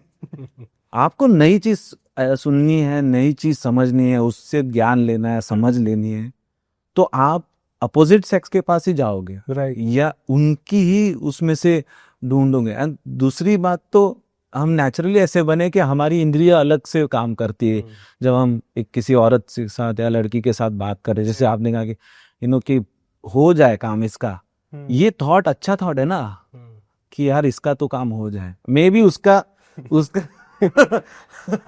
रीजन कुछ और हो, ट्रू, कुछ और ही है। हाँ, बट वो भी कहीं पर आपको खुशियां ही दे रहा है ना। बिल्कुल एक लड़के का काम ना हो, ये क्या है, नेगेटिव थॉट है ना। बिल्कुल। तो आपको पॉजिटिव थॉट के पास रहना है, वो कुछ भी हो और कुछ भी हो, वो एक अलग चीज हो, वो आप अलग से देख सकते हो। लेकिन हमारे पास जितना है लड़कों का, हम बहुत लड़कियों पे एक ये रखते हैं कि हम जैसे चाहें वैसे वो होना चाहिए, जी या हम एक रूल्स बना देते हैं कि तुम ऐसे रहो ऐसे रहो। हालांकि वो एक इंडिपेंडेंट एंटिटी है, उनसे हमें देखना चाहिए, सीखना चाहिए, और हमें उनको कुछ सिखाना चाहिए। ये दोनों गिव एंड टेक होना चाहिए। वो नहीं होता, गिव एंड टेक को नहीं देखते। लड़के अभी वही कर रही है कि हाँ, वो हमसे नहीं सीखना चाहती, वो हमेशा डर रहता है कि ये कुछ गलत ही सोच रहा है। भाई हमारा नेचर भी तुम समझो, कोशिश करो कि हमसे कुछ सीखो। और यही इम्पोर्टेंट है कि हम दोनों अलग अलग है। शेर होता है, वो बैठा ही रहता है, वो सिर्फ प्रोटेक्शन देता है। जी खाना जो भी मिलना है वो शेरनियां ही करती है। वो अपने आप प्रोसेस हो गया ना, किसी ने सिखाया नहीं उनको किसी ने सिखाया नहीं ना। तो दिमाग दोनों के अलग अलग है। राइट। अभी अभी मुझे एक चीज़ जानी थी, वही नहीं गुस्से वाली है? नहीं नहीं नहीं नहीं, मतलब है थोड़ा ऐसा, हाँ बट शी इज नॉट। मुझे लगता है कि वो, जैसे मैंने कहा ना कि औरतों का दिमाग वो अलग सोचता है, अलग चीजों पे सोचता है। जब वो एक्स एंड वाई जब साथ में आते हैं ना, तब एक्चुअल में चीजें बनती है। ओके। तो अगर जो भले चिल्लाए भड़के, लेकिन वो सही बोल रही है, ये आपको समझ में आ जाएगा ना, तो उसकी भड़की या क्या अग्रेसिव बातें भी आपको सही लगती है। Amazing, cheers to all the amazing women जिन्होंने आपकी लाइफ में कहीं ना कहीं कुछ ना कुछ एक छाप छोड़ा है। या बट हैविंग सेड दैट, आपने बिग बॉस का जिक्र किया अभी। मैं बहुत क्यूरियसली पूछ रहा हूँ, मेरा कोई इंटेंट वैसा नहीं है। कितना पैसा मिलता है बिग बॉस में? डिपेंड्स, अगर आप पर वीक के हिसाब से कितना मिलता है? पर वीक हिसाब से होता है, हाँ, पर मंथ? पर वीक। पर वीक एवरेज कोई एक आर्टिस्ट है, बिग बॉस मराठी और बिग बॉस जो यहाँ वाला है, हाँ। कितना डिफरेंस होता है इन टर्म्स ऑफ? इस बार मराठी में शायद मतलब रिकॉर्ड ब्रेकिंग मनी स्पेंड हुआ। कितना होगा अगर आपको आइडिया है?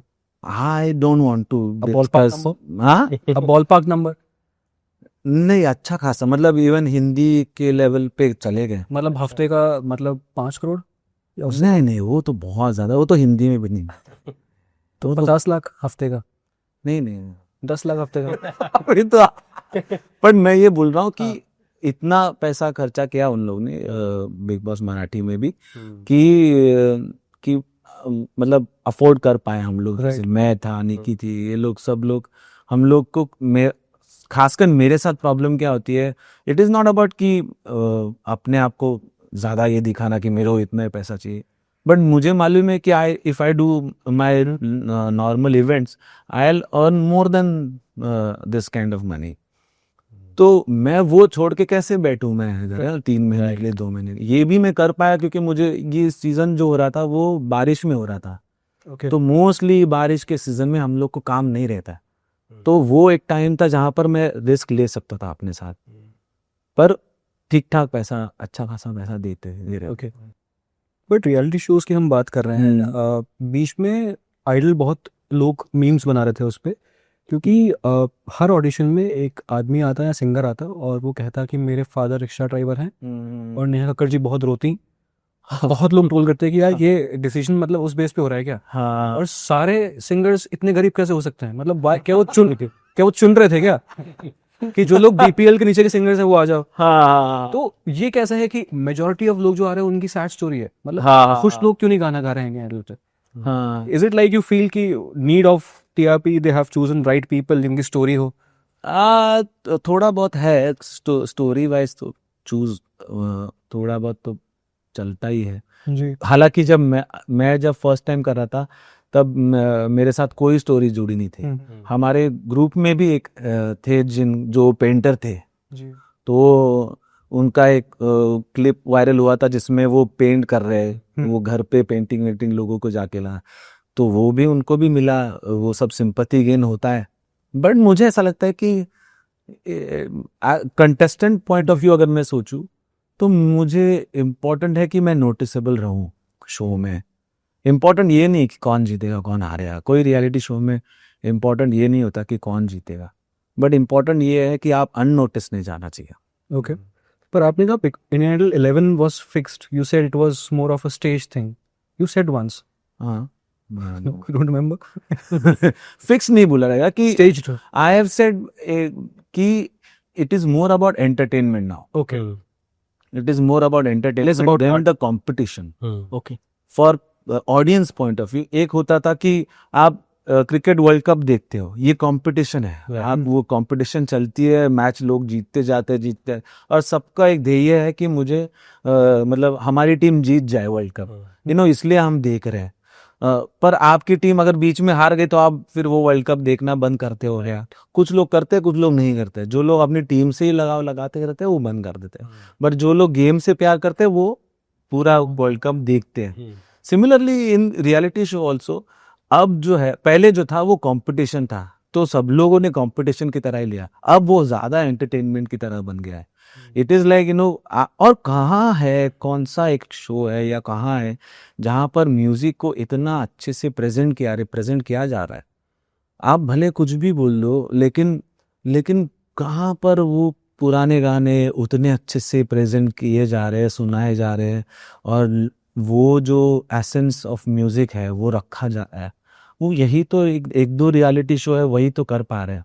हाँ, उसके हाईलाइट पॉइंट्स अलग है, बट आप अगर शो देखने बैठो, जो जनता शो देखने बैठ रही है ना, वो 90% जनता गाने सुनने के लिए बैठी है।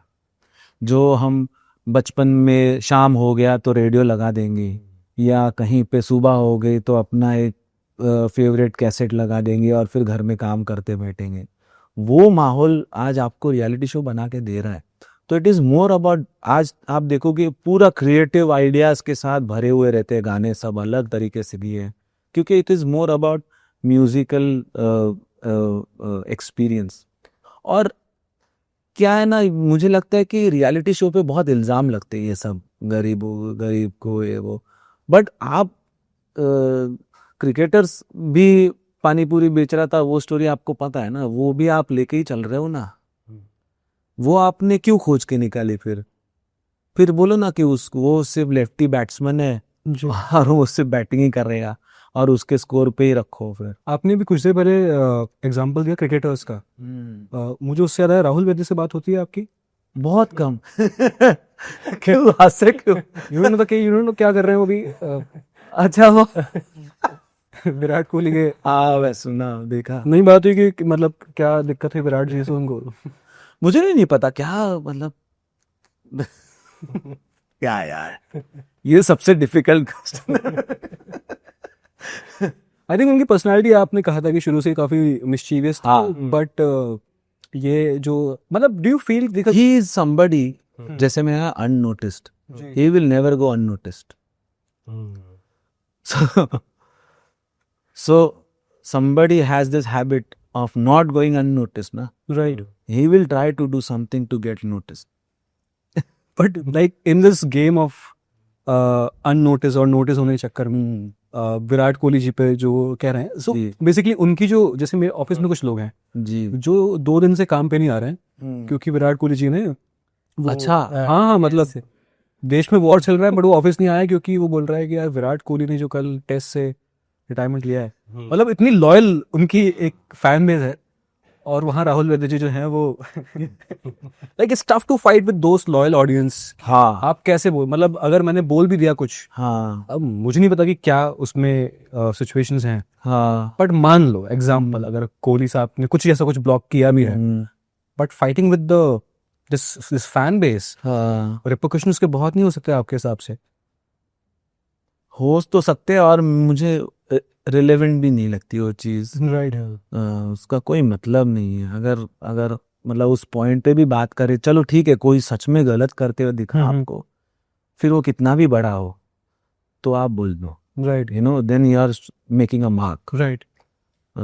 मैं दोस्ती यारी, अपना फ्रेंड, ये सब, और किसी को बुरा नहीं बोलना चाहता हूँ, बट ये चीज़ क्यों हो रही है, वही है ना चीज़। इसका कोई मतलब नहीं है, वाई कोई बाकी और कोई नहीं बोल रहा है ना, बट राहुल की बात नहीं करते हैं। क्या बहुत सारे आर्टिस्ट आपने देखा है रेलेवेंट होने के लिए ऐसे बीच बीच में PR बेस्ड चीजें करते रहते हैं ताकि वो ऐसा करते हैं लोग। I am not talking about Rahul, I don't know about, हाँ। Apart from Rahul have you seen people doing this?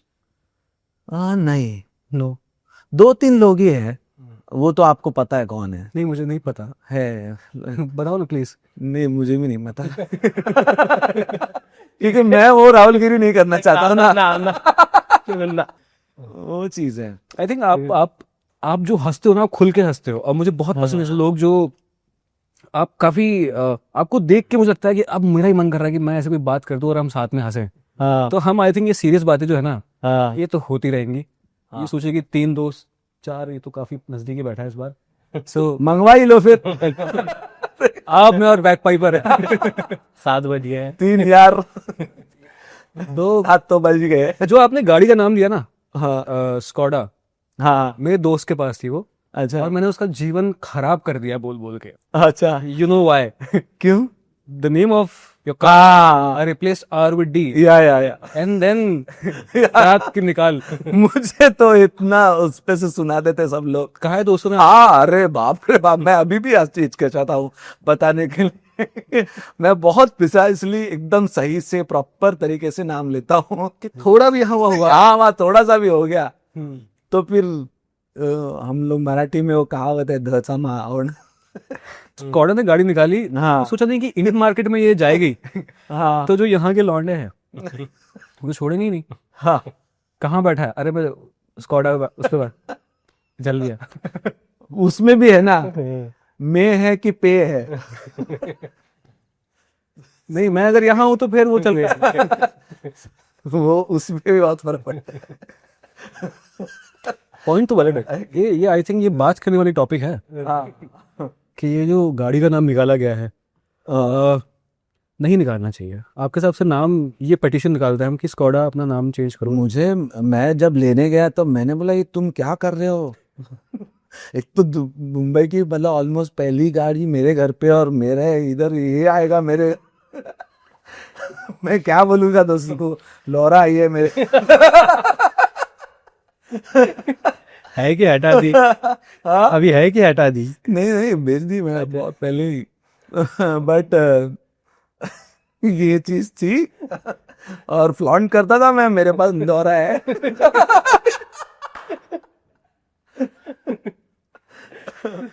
कौन से कलर की थी गाड़ी? उस ब्लैक कलर की थी। अच्छा, हाँ, और बट मुझे जो सबसे अच्छी बात लगी थी कि ना वो जो ब्लैक पेंट जो था उसमें वो स्पार्कल्स डाली जो उन्होंने, तो ब्लैक शाइन होता था।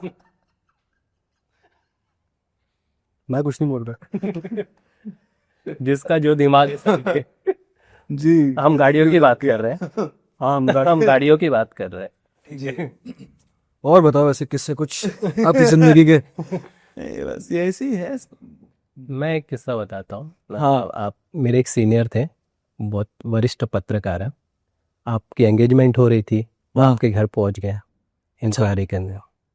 तो उन्होंने मुझे बताया था कि मैं गया, मैं ढूंढता रहा, सारी चीज़ें की, और शायद आपके ससुर जी को पता चल गया। वो इतना बड़ा बाम्बू लेकर उनके पीछे दौड़े। हाँ, ये है प्लेटफॉर्म पे है, हमारे प्लेटफॉर्म पे ही बोला। यस, और ये यहाँ से निकला, उनके सर फट्टा बच गए। और वो वहां से भागे।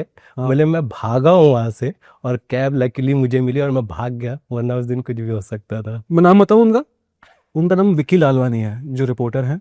क्या बात कर रहे हो? आपने वो सुना है क्या? कपिल शर्मा की रिकॉर्डिंग है बहुत फेमस, जिसमें कपिल शर्मा गाली बक रहे हैं। हाँ, जिसको गाली बक रहे हैं ना, वो उन्हीं को आपके फादर इन लॉ ने भी सेम गाय। उसके बाद नहीं, पहले आपने थोड़ा नहीं लगा नहीं था। पहले आपने, फिर बाद में कपिल पाजी ने। अभी वो मूड ही चेंज हो गया ना, अभी सब पे कुछ ना कुछ जोक बनेगा। बट नहीं बट एक्चुअली मेरा शादी में हुआ क्या था मैं आपको बताता हूँ। ये बहुत फनी, मतलब फनी पता नहीं है कि नहीं, बट क्योंकि हमने क्या किया था, मेरा नेक्स्ट डे शो था। मैं जा रहा था जकार्ता, एशियन आइडल का हम लोग का कंपटीशन होने वाला था। तो मैं बोला शिल्पा को कि हम लोग दोनों चलते हैं और उधर से फिर हनीमून के लिए भी चले जाएंगे, ऐसा सब प्लान बना लिया। बोला ठीक है। तो शादी के लिए हमने मेरा घर जहाँ पे बिल्डिंग जहाँ पर थी पार्ला में, मैंने पार्ला में घर लिया था, उसके बाजू में स्कूल था, उधर हमने शादी रखी। अभी पता नहीं वो कितना सही में क्या बता रहे क्या नहीं। और तो हमने बुलाया था कुछ 1000 लोगों को, ओके। कैपेसिटी थी 1000 की, वहां पर 5000 लोग आए। ओ बाप रे। 3 बार खाना चेंज हुआ, खत्म होके वापस भरा गया। और जो हॉल था, हॉल छोटा था और नीचे ग्राउंड था, तो मिलने के लिए ऊपर आना पड़ता था, नीचे जो है वो बुफे था। लोग खाना वाना खा रहे और ऊपर जो है ना सिद्धि विनायक के जैसा लाइन लगी है मंदिर के बाहर भी। और जो मेरे गेस्ट है, हमारे गेस्ट है, उनको मिलने नहीं मिल रहा है, और कोई भलते ही लोग लाइनों में लगे हुए हैं, उधर उधर है, मतलब है वो लोग, और आके मिलते थे। एक बार ऐसा मतलब एक पॉलिटिशियन आए मिलने के लिए ऑन स्टेज, उनको लेके आए, अरे ये ऐसे फलाने। तो मेरी वाइफ बोले 1 मिनट रुक जा, कोई भी नहीं। मैं बोला यार क्या कर रही, वो है फलाने ढिमकाना। तो इस तरह से था। मैं 3 बार मैंने खुद अनाउंसमेंट किया है मेरी शादी में, अच्छा, खुद ही। लाइन से दूर रहो, लाईनीचा फायदा सगळ्यांना, सब लाइन से आना, कोई लाइन मत तोड़ो, ये मैं अनाउंस कर रहा हूँ स्टेज से। बताओ, स्टार बैठ के खुद अनाउंस कर रहा है शादी में। शादी में तो इस तरह से हो गया था एकदम। मतलब हम लोग आज भी मेरे मम्मी डैडी को कोसते हैं इस बात पे इतने लोग आए कैसे, सब भर गया। और तो बहुत केओस था, केओस में अब सर भी तो सर ही है वो उन्होंने क्या पूछा वो उन्होंने अपनी स्टोरी तो नहीं बताई होगी और मेरे ससुर ने भी नहीं बताई कि ऐसा किस्सा आज तक कभी। उनसे पूछना एक बार।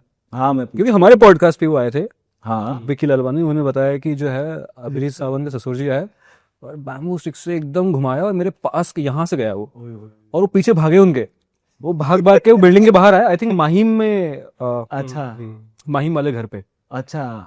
तो फिर वो भागते भागते उन्होंने कैब लिया और वो भागे वहां से। ओह और उन्होंने बाद में वो न्यूज़ पे छपाया है कि मुझे मारने की कोशिश की अभिजीत सावंत के घर वालों द्वारा।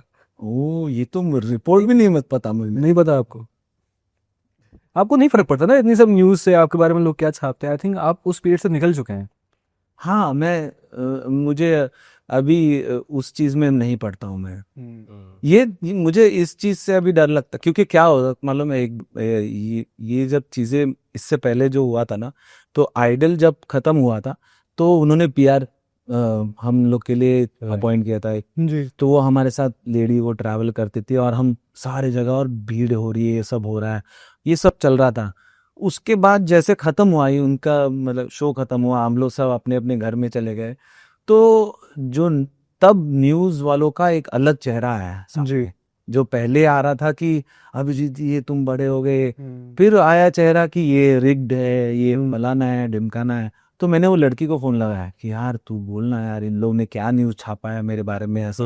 और मैं नया 6 महीने पहले जो शाहरुख नगर धारावी में रहने वाला लड़का 6 महीने के बाद इतना सब शोहरत दिख रहा है, और जिस पेपर को रोज मतलब हमारा एक छोटा सा वो आ जाए, श्रद्धांजली, ह्यांच्याकडून श्रद्धांजली, काका मामा किस त्यांच्याकडून, वो उतना नाम आ जाए तो भी बहुत समझते थे।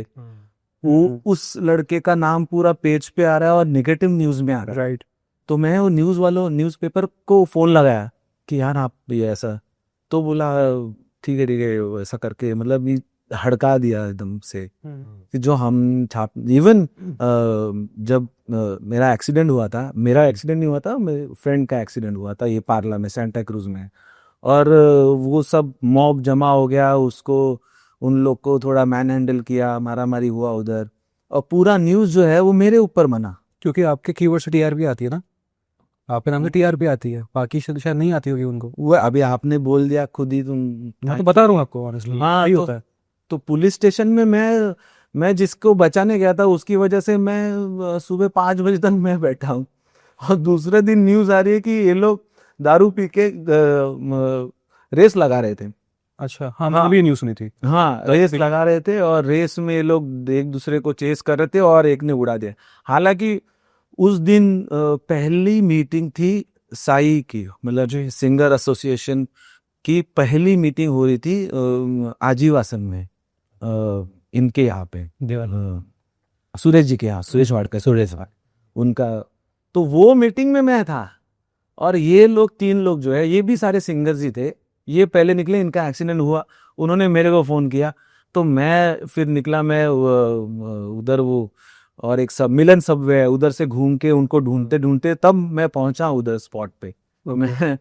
तो मैं उनको ये, और भीड़ जमा होगी, अब वो भी 4 लड़कियां, तो अभी मैं कैसे ना जाऊं अंदर, तो मैं अंदर गया उनको और समझाने की ये सब हो रहा है। तो वहां पर पब्लिक मेरे पे भड़क गई, तू पी के आया है। चलो ठीक है, वो जमाओ लोग करते हैं, वो करते हैं। पुलिस स्टेशन आया, सारी मीडिया जमा हो गई, लोग जमा हो गए। तब मैं सबसे पहले एक अलग चेहरा देखा है सब चीज़ों का, और तब से मुझे समझ में आ गया चीज़ें बदलती है। हमें पुलिस स्टेशन में आके हमें पुलिस ने बिठाया अंदर, मुझे और एक दोस्त ने, हम दोनों बैठे हैं और पुलिस को मालूम था कि ये लोग नहीं पिए हुए, समझ में आ रहा था, स्मेल नहीं था। हम लोग एसी रूम में बैठे और एक लड़के को मार रहे, कोई तो चोर होता है, दूसरे लोग धप्पा धप उसको कुत्ते की तरह मार रहे। और आप लोग बैठे हो क्या? और हम लोग दोनों बैठे और वो मेरे को पूछा कि आप काय खाना का, तुम्हें खाना बिरयानी मांगूंगा। ऐसा सब चल रहा है। अच्छा, तो और एक छोटा सा रूम है सैंटा क्रूज पुलिस स्टेशन में, पीछे वाले साइड में, आगे का नहीं पीछे। तो एक आदमी बाहर से, अभिजीत सावंत कौन है, बाहर निकालो उसको, हम छोड़ेंगे नहीं, बाहर निकालो। और बाहर सब क्राउड जमा हो गया उधर, बाप रे। स्टेशन पुलिस स्टेशन के बाहर पूरा भीड़ जमा हो गया सिर्फ मेरे को मारने के लिए। और मैं सोच रहा हूँ कि देखो दुनिया कैसी है। हाँ, यही भीड़। मैं तो झगड़ा भी नहीं किया, ना मैं एक्सीडेंट में इन्वॉल्व था, ना मैं उस स्पॉट पे था, लेकिन पूरा केस मेरे ऊपर बन गया। तो मेरा वो, मैं समझ गया कि यार ये ऐसा ही है सब कुछ। You can't go and try to teach people, आपको अपने आप को बचाना है। तब मेरे को समझ में आया कि ये सब होते रहेगा लाइफ में। और वो मेरे लिए एक बहुत बड़ा मोमेंट था, जहाँ पर फिर सब न्यूज़ वाले, एक न्यूज़ मराठी पेपर का एक ये था, तो ये जो संपादक जी, तो वो बहुत अच्छे दोस्त थे। हाँ, उन्होंने मेरे साथ 3-4 शोज किए थे। अभिजीत कैसा है, घर पे आ, नवी मुंबई में रहते तो घर पे गया था मैं।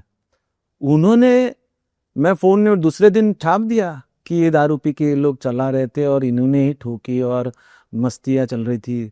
और तुमने मेरे साथ, तुम मेरे दोस्त थे यार, हाँ, तुम मेरे से बात करते थे, तुम बिना एक दिन मैं फ़ोन नहीं उठा क्योंकि उस रात को पॉसिबल ही नहीं था, तुमने दूसरे दिन छाप दिया।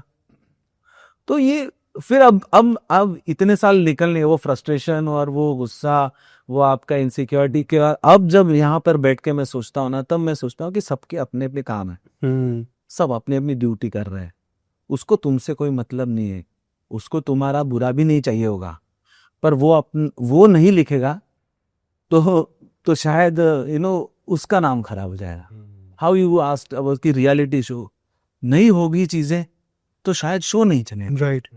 ये सब कुछ एक दूसरे के ऊपर डिपेंडेंट है, हर कोई अपना अपना काम कर रहा है। We can't keep criticising people, मुझे लगता है। ये जो टाइम था जब वो एक्सीडेंट वाला मीडिया ट्रायल चले आपके अराउंड, आई थिंक तब आपको रियलाइज हुआ शायद, that was the point you realise कि यार वर्ल्ड डजंट रिवॉल्व अराउंड मी।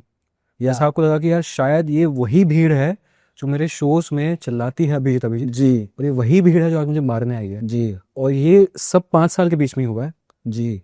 तो यू फेल्ट यार this is not my thing, feel हुआ कि मैं छोड़ दूं ये सब? कभी वो थॉट आया उस टाइम पे? मैं आपको बताऊं, मैं जो पीछे केबिन था वहां से जो डब्बा अपना जो गाड़ी रहती है जिसकी, वो एक जगह पे थी और पूरा पब्लिक है उधर बीच में रास्ते में। अब हमको उधर तक लेके जाना है उनको, तो हम लोग जैसे चलने लगे ना तो लोग मारने के लिए कूदने लगे हम पे, उसमें से पुलिस छुड़वा के, मतलब किसी इतना बड़ा कोई टेररिस्ट वेरिस्ट जैसे वैसा कूद रहे थे हम उसमें से निकल के। और मैं बैठा ना अंदर गाड़ी में, हंस रहा था। अच्छा, मैं हंस रहा था, मैं ये सोच रहा था कि यार मतलब हम दुनिया लाइव देखते हैं, जिंदगी देखते हैं, फिल्में देखते हैं। मैं फिल्मों से बहुत प्रभावित रहा हूँ हमेशा, कि आप अच्छे हो तो आपके साथ अच्छा होता है, आप ये सब धूमिल है यहाँ पर। जी यहाँ पर कोई सही नहीं है, कोई गलत नहीं है, हर कोई कुछ ना कुछ कर रहा है। अगर यहाँ पर मैं ऐसे रिएक्ट, दूसरे दिन हमने प्रेस कॉन्फ्रेंस किया, मैंने अपना ब्लड रिपोर्ट दिखाया मीडिया में कि देखिए भाई ऐसा कुछ हुआ नहीं है, और एक्सीडेंट जो है, मेरा स्टेटमेंट ये था कि एक्सीडेंट जो है वो हो सकता है, किसी से भी हो सकता है, it was just a pure accident और कुछ था नहीं उसमें, बट वो काट के भी उसको उतना दिया कि एक्सीडेंट हो सकता है। अच्छा, इसको भी काट दिया। तो ये है, आप you know if you accept it and you think कि यार चलो यार ये लोग भी अपना काम कर रहे हैं, अपने को क्या करने हैं अब देखो, रादर देन यू कीप, तो आपको फ्रस्ट्रेशन पॉइंट्स तो 2-2 मिनट में मिल जाएंगे आपके बारे में, no, you can't just keep frustrating, get frustrated with everything. Right, amazing. कोई एक डार्क जोक बता दो मुझे प्लीज। मैं एकदम तड़प रहा हूँ आपके मुंह से डार्क जोक सुनने। डार्क जोक ये सब तो बढ़िया। डू यू थिंक कि जो पहले वाले जोक्स थे, या चीटी हाथी चीटी के जोक्स या वैसे जोक्स, वो कम हो गए या बंद हो गए? आई थिंक हम उससे बहुत इवॉल्व हो गए। इवॉल्व हो गए। हम इवॉल्व हो गए उससे, आई फील सो। बट मुझे आज भी वो जोक्स फ्रेश लगते हैं। हाँ, आई थिंक सटायर कॉमेडी है, चाहे वो क्लीन हो, चाहे वो बहुत सेफ हो, चाहे वो बहुत ही ज्यादा जैसे 9XM पे आते थे वो छोटे बड़े वाले जोक्स, हाँ, वो मुझे आज भी फ्रेश लगते हैं। आपका टेक क्या है इस पे? मुझे सडनली ऐसा, मतलब हम लोग बैठ के किस्से होते थे ना, और जोक सुनाया करते थे, महफिलें जमती थी जोक्स की। जैसे मुझे एक जोक याद है, तो पर ठीक है जाने दो, वेरी हो गए, नहीं प्लीज चल जाएगा। अच्छा, मतलब एक बार क्या होता है, 2 दोस्त होते हैं, वो बहुत घने दोस्त, एकदम खास दोस्त, फालतू जो गया बट, अरे नहीं, अब तो लोग, हाँ तो सब एक साथ ही करते हैं वो लोग, ठीक है, जंगल में चले जाते हैं। तो जंगल में जाते तो एक को बहुत प्रेशर आता है, तो भागने के लिए बैठ जाता है, तो ये भी दोनों बैठ जाते हैं, और ऐसा ये लगा के अपनी तशरीफ को उनकी तशरीफ लगा के बैठ जाते हैं दोनों, और तो एक फटाफट धोने लगता है, तो दूसरा बोलता है हो गया क्या? तो नहीं, बोलता है क्या हो गया? बोलता है कुछ तो शेर आता है, शेर, तो शेर आता है, तो बोलते हैं कि शेर आया, नहीं कुछ तो ऐसी ही कुछ तो है, तो बोलता है हो गया क्या? तो बोलता है हाँ हो गया, तो बोलता है हो गया तो फिर खुद का धोना मेरे। ऐसा, सॉरी मैं मतलब उतना सही से रिप्रेजेंट नहीं कर पाया इसको, क्योंकि बहुत शेर वाला मिक्स कर दिया आपने, है ना, हाँ, वो दूसरा वाला उसको शेर दिखता है, नहीं अच्छा, उसको शेर दिखता है, फिर तो वो फटा हड़बड़ी से धोने लगता है। अच्छा, हाँ, ओके। तो बोलता है हो गया क्या? तो बोलता है हाँ हो गया, बोलता हो गया तो फिर खुद का धोना मेरा धोना। ओके, शेर बढ़िया जोक है, वरना ऑकवर्ड भी हो रहे थे, तो अच्छा जोक है। बहुत सा मैं ये मेरा माहिम का, मेरे घर के बाहर कट्टे पे बैठ के वो वाले जोक्स है। ऐसे जोक्स और बताओ, हाँ। वो कट्टे वाले जोक्स और बताओ मुझे, कि माहीम के बाहर जो बैठ के जो बकैती होती थी। तो ऐसे बहुत सारे थे, अभी याद नहीं, अभी मुझे सच में याद नहीं तो मैं बोलता था पक्का। सही में इसमें टाइमिंग बहुत इंपॉर्टेंट है, मिस हो जाए। हाँ, वो टाइमिंग बहुत इंपॉर्टेंट होता है ना, वो अभी याद करके सही से पोर्ट्रे करके। हाँ, थोड़ा टाइम है। आपने सीआईडी में काम किया है? हाँ, सीआईडी मतलब बैड यार, दैट वाज रियली बैड। क्या था एक्सपीरियंस सीआईडी में? मेरे सामने एक बहुत ही ग्रेट एक्टर मराठी के, जी, वो थे, मतलब उनका मैं मराठी में काम देखा था, और उनका एक सीन था जहाँ पर वो आते और मेरे से प्लीड करने लगते कि मेरी बेटी नहीं रही और ये सब, और मैं देख के हिल गया यार। वो आदमी रोया 2 मिनट में, जिसे मैंने कहा कि you know he was properly crying and the whole thing was there and he knew why I, मतलब मुझे और भी ज्यादा उनके लिए ये हुआ कि उनको ये पता था कि ये लड़के तो चवन्नी भी नहीं आते मेरे सामने यार, ये अठन्नी चवन्नी भी नहीं है एक्टिंग में जाएगा तो, बट फिर भी मैं अपना पूरा देगा, यू नो। तो वो देख के मैं समझ गया कि भाई ये प्रोफेशन, जितना हम इसको कलरफुल दिखते हैं यार, कलर इसके सिर्फ कलर दिखते हैं, बट ये लोग जो कर रहे हैं ना वो अलग ही है कुछ, ये तब मैं समझ गया कि कैरेक्टर रोल्स, तब से मैं फिर सिर्फ सिर्फ ऑब्जर्व कर रहा हूँ, सुन रहा हूँ, देख रहा हूँ, जी। लोगों को समझ रहा हूँ, उनके क्राफ्ट के बारे में जानने की कोशिश करता हूँ। और अभी पेशेंस नहीं रहे, मतलब आई कांट वॉच फिल्म्स, मेरे पता नहीं, मैं losing patience to watch the whole films वैसे religiously, but I like the process. Okay. मैंने भी एक शो किया था सावधान इंडिया ना, उसमें लाश था, वो भी नया नया आया था कसम से, मैं वो फुटेज दिखाऊंगा मैं आपको। मतलब वो मैंने पता क्यों हाँ बोला, तो फिर उन्होंने कहा कि तुम्हारा फेस तो दिखेगा, देखो हाँ ऐसे कन्विंस करते हैं कास्टिंग वाले। तो मैंने कहा वाह यार फेस तो दिखेगा मतलब।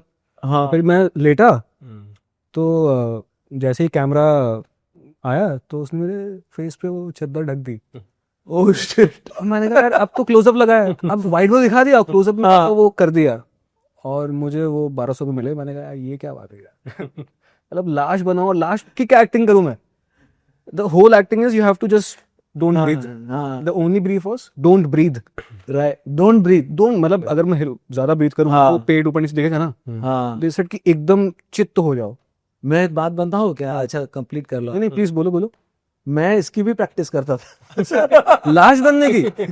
क्योंकि मतलब यार जस्ट आई एम इतना सालों से कि I am just into that process ना, लाइक अपना फैंटेसी बना के। हाँ। तो अगर मुझे डेड का रोल मिल गया, हम्म। डेड मैन का, तो मुझे ऐसा रहना पड़ेगा ना, हाँ। ऐसा जिसमें मेरा पेट भी नहीं हिलना चाहिए और मेरे इसकी चेहरे के। तो वो भी मैं सोचता था, उस चीज के बारे में सोचा है मैंने। कैसे कैसे अच्छे लाश बनूं मैं? अच्छी लाश कैसे बनाया जाता है? वो नहीं पता मतलब, बट मैं मतलब जो कह रहा हूँ ना कि मैं स्टूपिडिटी है ये सब कुछ, बट पर इंटरेस्टिंग है भाई। हाँ, ये बहुत इंटरेस्ट। मैं एक लास्ट एक पॉडकास्ट में भी बोला था, मुझे ना बचपन में लाइट जाती थी हम लोग के यहाँ पे, तो लाइट जाने के बाद ना हम लोग वो मोमबत्तियों के लगा के जी। हम लोग रामायण खेलते थे पूरा। हाँ। उसको ये कर देते सब बच्चे छोटे छोटे, तभी रामायण आता था टीवी पे, तो टीवी पे रामायण सुबह शाम को दिखते थे, सुबह दिखते थे, और फिर रात को हम लोग लाइट गई तो फिर वो पूरा रेप्लिकेट करते थे और वो सब एक्टिंग करते थे, रामायण ऐसा वाला कैसे हो दो ऐसा सब करते ना, तो सब रहता था, चलता था। तो वहां से कहीं से एक तो था and when you are not, when वो लाइट जाने का ही रीजन ये था कि कोई देख नहीं रहा है ना, ओके। कोई हमें देख नहीं रहा है, कोई जज नहीं कर रहा हाँ। है। आप फिर अपने आप के साथ एंजॉय कर रहे हो, you are just enjoying your own self and you know the crowd is there. ऐसा भी है। अभी क्या लगता है, इंटरेस्टिंग। अभी क्या लगता है कि एक्टिंग ज्यादा हार्ड है या सिंगिंग ज्यादा हार्ड थी? मुझे ऐसा लगता है कि सिंगिंग हमेशा ही हार्ड रहेगी, क्योंकि उसकी डिटेलिंग मुझे मालूम है। तो जिस चीज में आपको डिटेलिंग मालूम है, वो डिटेलिंग करते करते हमेशा ही आपके लिए वो प्रोसेस ज्यादा हाँ, एक्टिंग में अगर मैं उस लेवल पे पहुंचूंगा तो मेरे लिए हो जाएगा हार्ड, क्योंकि आप जिसमें अच्छे हो, पारंगत हो, उसका आप बेस्ट करने की कोशिश करते जाते हो ना, और फिर वो करने के प्रोसेस में वो तो डिफिकल्ट हुआ ही। यहाँ तो लाश पे भी काम चला। यहाँ पे लास्ट में भी काम करने और मुझे बोल रहा है कि भाई तू सांस कम ले। अब मैंने कहा 1200 रुपए के लिए मैं अगर मेरी 2 सांसें ले रहे हो तुम मेरे से। और मैंने अगर रोक दी 4-5 मिनट और वो मतलब हमेशा के लिए रुक गई, 1200 रुपए पेमेंट कौन लेगा आपसे? बट हैविंग सेड दैट, आपने बहुत अमेजिंग पॉइंट उठाया कि ऐसा आर्ट क्रिएट करना जहां अंधेरा था, लोग जज नहीं कर रहे हैं। हाँ I think the whole point of creating art is to be blind by yourself. हाँ Like you can't see the audience and they can see you. Yeah. You can see it, but that's the amazing part of being an artist. या अच्छा, बहुत ही बेतुका सवाल है। बहुत singers जो है वो आंखें बंद करके हाँ हाँ, गाते हैं। मैं भी कर बहुत बार, यही रीजन है। This is the reason. यही ज्यादातर बार यही रीजन होता है कि मुझे नहीं देखना है कि लोग सच में मेरे को अच्छा सोच रहे हैं कि नहीं मेरा। तो ये थॉट प्रोसेस ये पहले हुआ करता था कि हम लोग सुर लगाने के लिए, सही सुर लगे इसके लिए, कंसंट्रेशन के लिए आंखें बंद, बट बाद में इसका कोई रिलेवेंस नहीं रहता। हम लोग वैसे ही है। तो अब अभी हम लोग बेतुकी बातों पे ही बात चल रही है, तो एक और बेतुकी जी मेरा दोस्त है अभी नकाश अजीज करके, इज अ प्लेबैक सिंगर। तो हम लोग यही सोच रहे थे कि हमने एक गाना ऐसा बनाना चाहिए जो सिर्फ मुंह हिला रहे सब लोग गाने में, पूरा क्लासिकल वासिकल ऐसा मुंह हिला रहा है, सिंगर अंदर वीडियो में सिर्फ मुंह हिला रहा है, बस यही वीडियो है, म्यूट। अच्छा, और नहीं मैं समझा नहीं। म्यूट वीडियो है, पूरा एक्टिंग हो रहा है। हाँ हाँ, अब आप सोचो गाना उसके अच्छा। ऊपर। ये तो इंटरेस्टिंग चीज है, ये बनाई आपने या सोच रहे? ये सोची है अभी, गाना आप सोचो, आपको कौन सा सुर उधर सोचना है वो आप सोचो। तो हर एक के लिए गाना अलग अलग है। अच्छा तो ये ये कुछ सोच रहे हो, ऐसे कुछ क्रिएटिव आपने इसको? भाई ऐसे बहुत सोचते हैं। ये शाम को 7 बजे बाद सोचते हो? आज मैं समझ गया, आई गॉट इट। आपने क्यों बोला बेतुकी की बात? बट ये बहुत कम ऐसे लोगों के साथ होता है। एंड हाँ ये है, ये भी खासियत है कि 7 बजे बाद बहुत कम लोगों के साथ बैठना पसंद आता है। नहीं, मैं एक्चुअली मैं बहुत कम बैठता हूँ, ऐसा कुछ है भी नहीं है, आदतें भी नहीं है वैसे। मतलब थोड़ा ज्यादा हो जाए तो बीवी कान पर मरोड़ देती है इसमें। है क्या चल रहा है, ये सब होता है, तो वो है ही। तो बट थॉट है ये। और बेतुकी बातें बहुत इंपॉर्टेंट होती है। एग्जैक्टली, बहुत इंपॉर्टेंट है लाइफ में। हाँ, मेरे को नहीं, मैं I don't want to become a sheep जो एक बस एक क्राउड में चलता रहे। अब पेट के लिए, पापी पेट के लिए सब कुछ करते हैं हम लोग, बट उसके बाद तो अपना है ना कुछ तो टाइम। राइट, आप सही कह रहे हो। मैं बहुत बोर हो गया मुंबई में लोगों से इंटेलेक्चुअल बात करते करते। मतलब कितना इंटेलेक्चुअल बात करूं मैं? क्यों बात करूं कि ग्लोबल वार्मिंग में क्या हो रहा है, या मेडिटेशन से दिमाग में क्या। और हर पॉडकास्ट होस्ट जो है ना आजकल अपने आप को समझता है कि मैं एकदम थेरेपिस्ट हूँ। हाँ, क्यों? हम कुछ नहीं, और क्यों सेंस वाली बात करनी? मुझे नहीं लगता कि हम कोई भी बात करते हैं ना उसमें कोई सेंस होता है। एग्जैक्टली। दुनिया तो जानवर है, हम जंगल में रह रहे हैं भाई। हम बस कपड़े पहन के सोफिस्टिकेटेड जानवर है बस, और कुछ नहीं है। जिनको सिर्फ थोड़ा सा, जिनके पास भाषा है, एक्सप्रेस कर पाते हैं। हाँ, हम बस बोल पाते हैं, इसलिए एक दूसरे को बोलते हैं बस हो गया अभी झगड़ा बंद कर, अभी वो और हो गया, तेरा मेरा हो गया लारा। बट और वही है यार। क्या कभी कभी कोई बोलता है ना कि आपको क्या लगता है, आप क्या बताना चाहते हो आपकी ऑडियंस से या आपके नए आने वाले बच्चों से? क्या मतलब क्या मैं क्या बताऊं, जो करना करो। जो करना करो यार, एंजॉय योर लाइफ। और वैसे भी मतलब मैं बता के क्या, मेरा कुछ मतलब हर किसी का अपना है ना यार। कहाँ हम बैठे सब, ये पता नहीं क्यों ये बच्चे जो है ना 20-22 साल के जेंजी लोग 17-18, इनको लगता है कि हम लोग बैठ के कुछ ज्ञान देंगे। और ये ज्ञान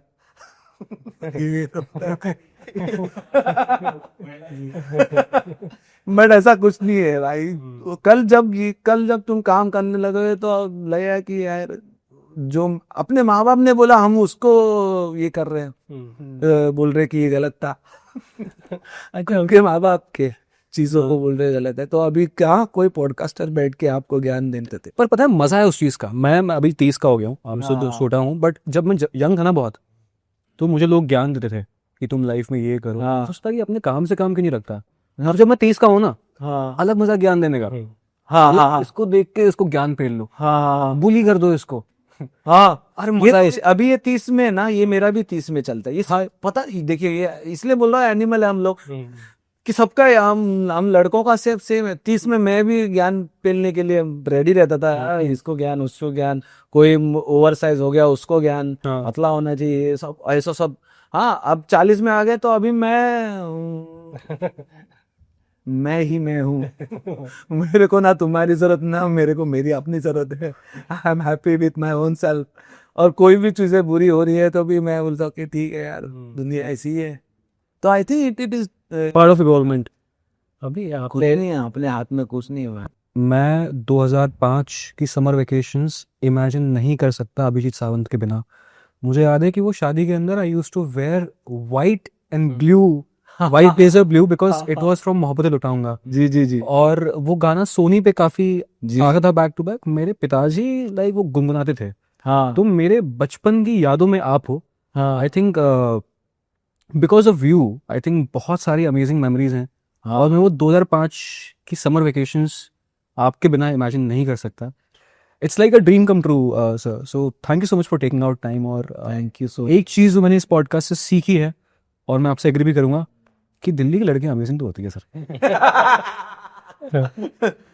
but yes jokes apart sir, कोई ऐसी बात, हमने बहुत सारी बात की आपके करियर को लेके, लाइफ को लेके, आपकी इनसिक्योरिटीज, कोई ऐसी बात जिस पे हम बात करना भूल गए, जिस पे आपको बात करना है, तो हम बात कर सकते हैं अब. नहीं ये सब इम्पोर्टेंट है बात करना, जैसे कहा ना अननोटिस नहीं जानी चाहिए. जी नहीं तो फिर बाकी सब तो ठीक है. बट यही जो चीज आपने कही ना कि मेमोरी की, जी मैं ये इनसिक्योरिटी खत्म भी होने का रीजन ना ये टाइम का है, क्योंकि लोगों ने मुझे रियलाइज करवाया कि आई am not just a singer, मैं एक यादें हूँ उनकी जिंदगी की. बिल्कुल.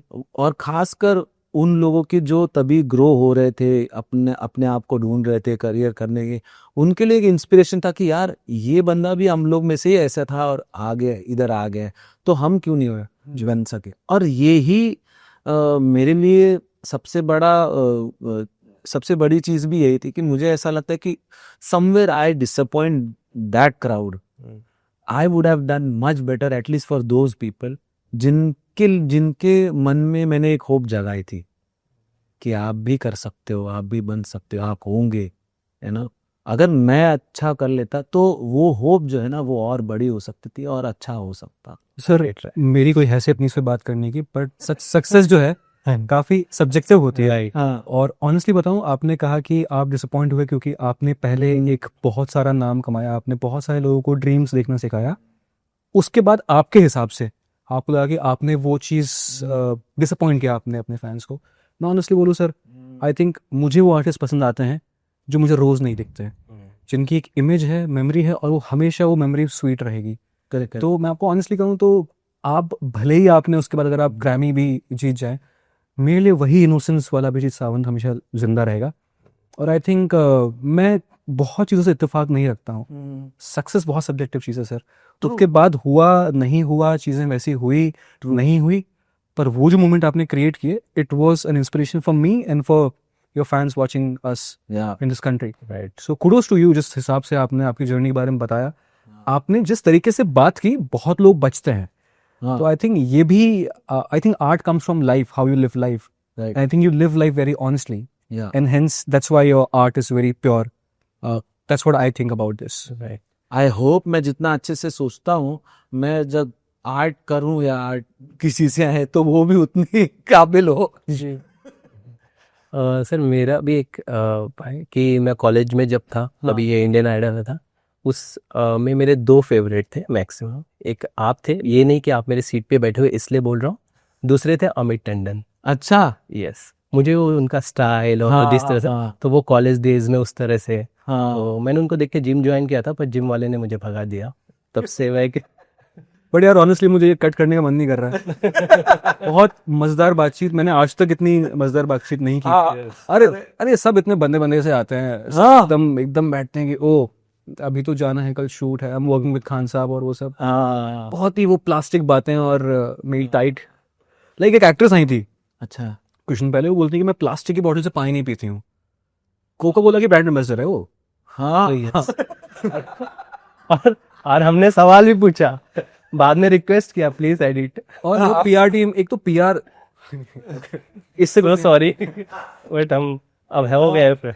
आई थिंक थैंक यू, आपने बहुत ऑनेस्टली बात की. मुझे बहुत मजा आया आपसे बात करके, trust me on that. Thank you so much. और जो एक इमेज थी फैन बॉय की, आई थिंक वो अब रिस्पेक्ट और ज़्यादा बढ़ गई है, क्योंकि मेरे फेवरेट हीरो भी दिल खोल के बात करते हैं. So thank you for trusting us sir. Thank you so much. Thank you so much for spending so much time with me.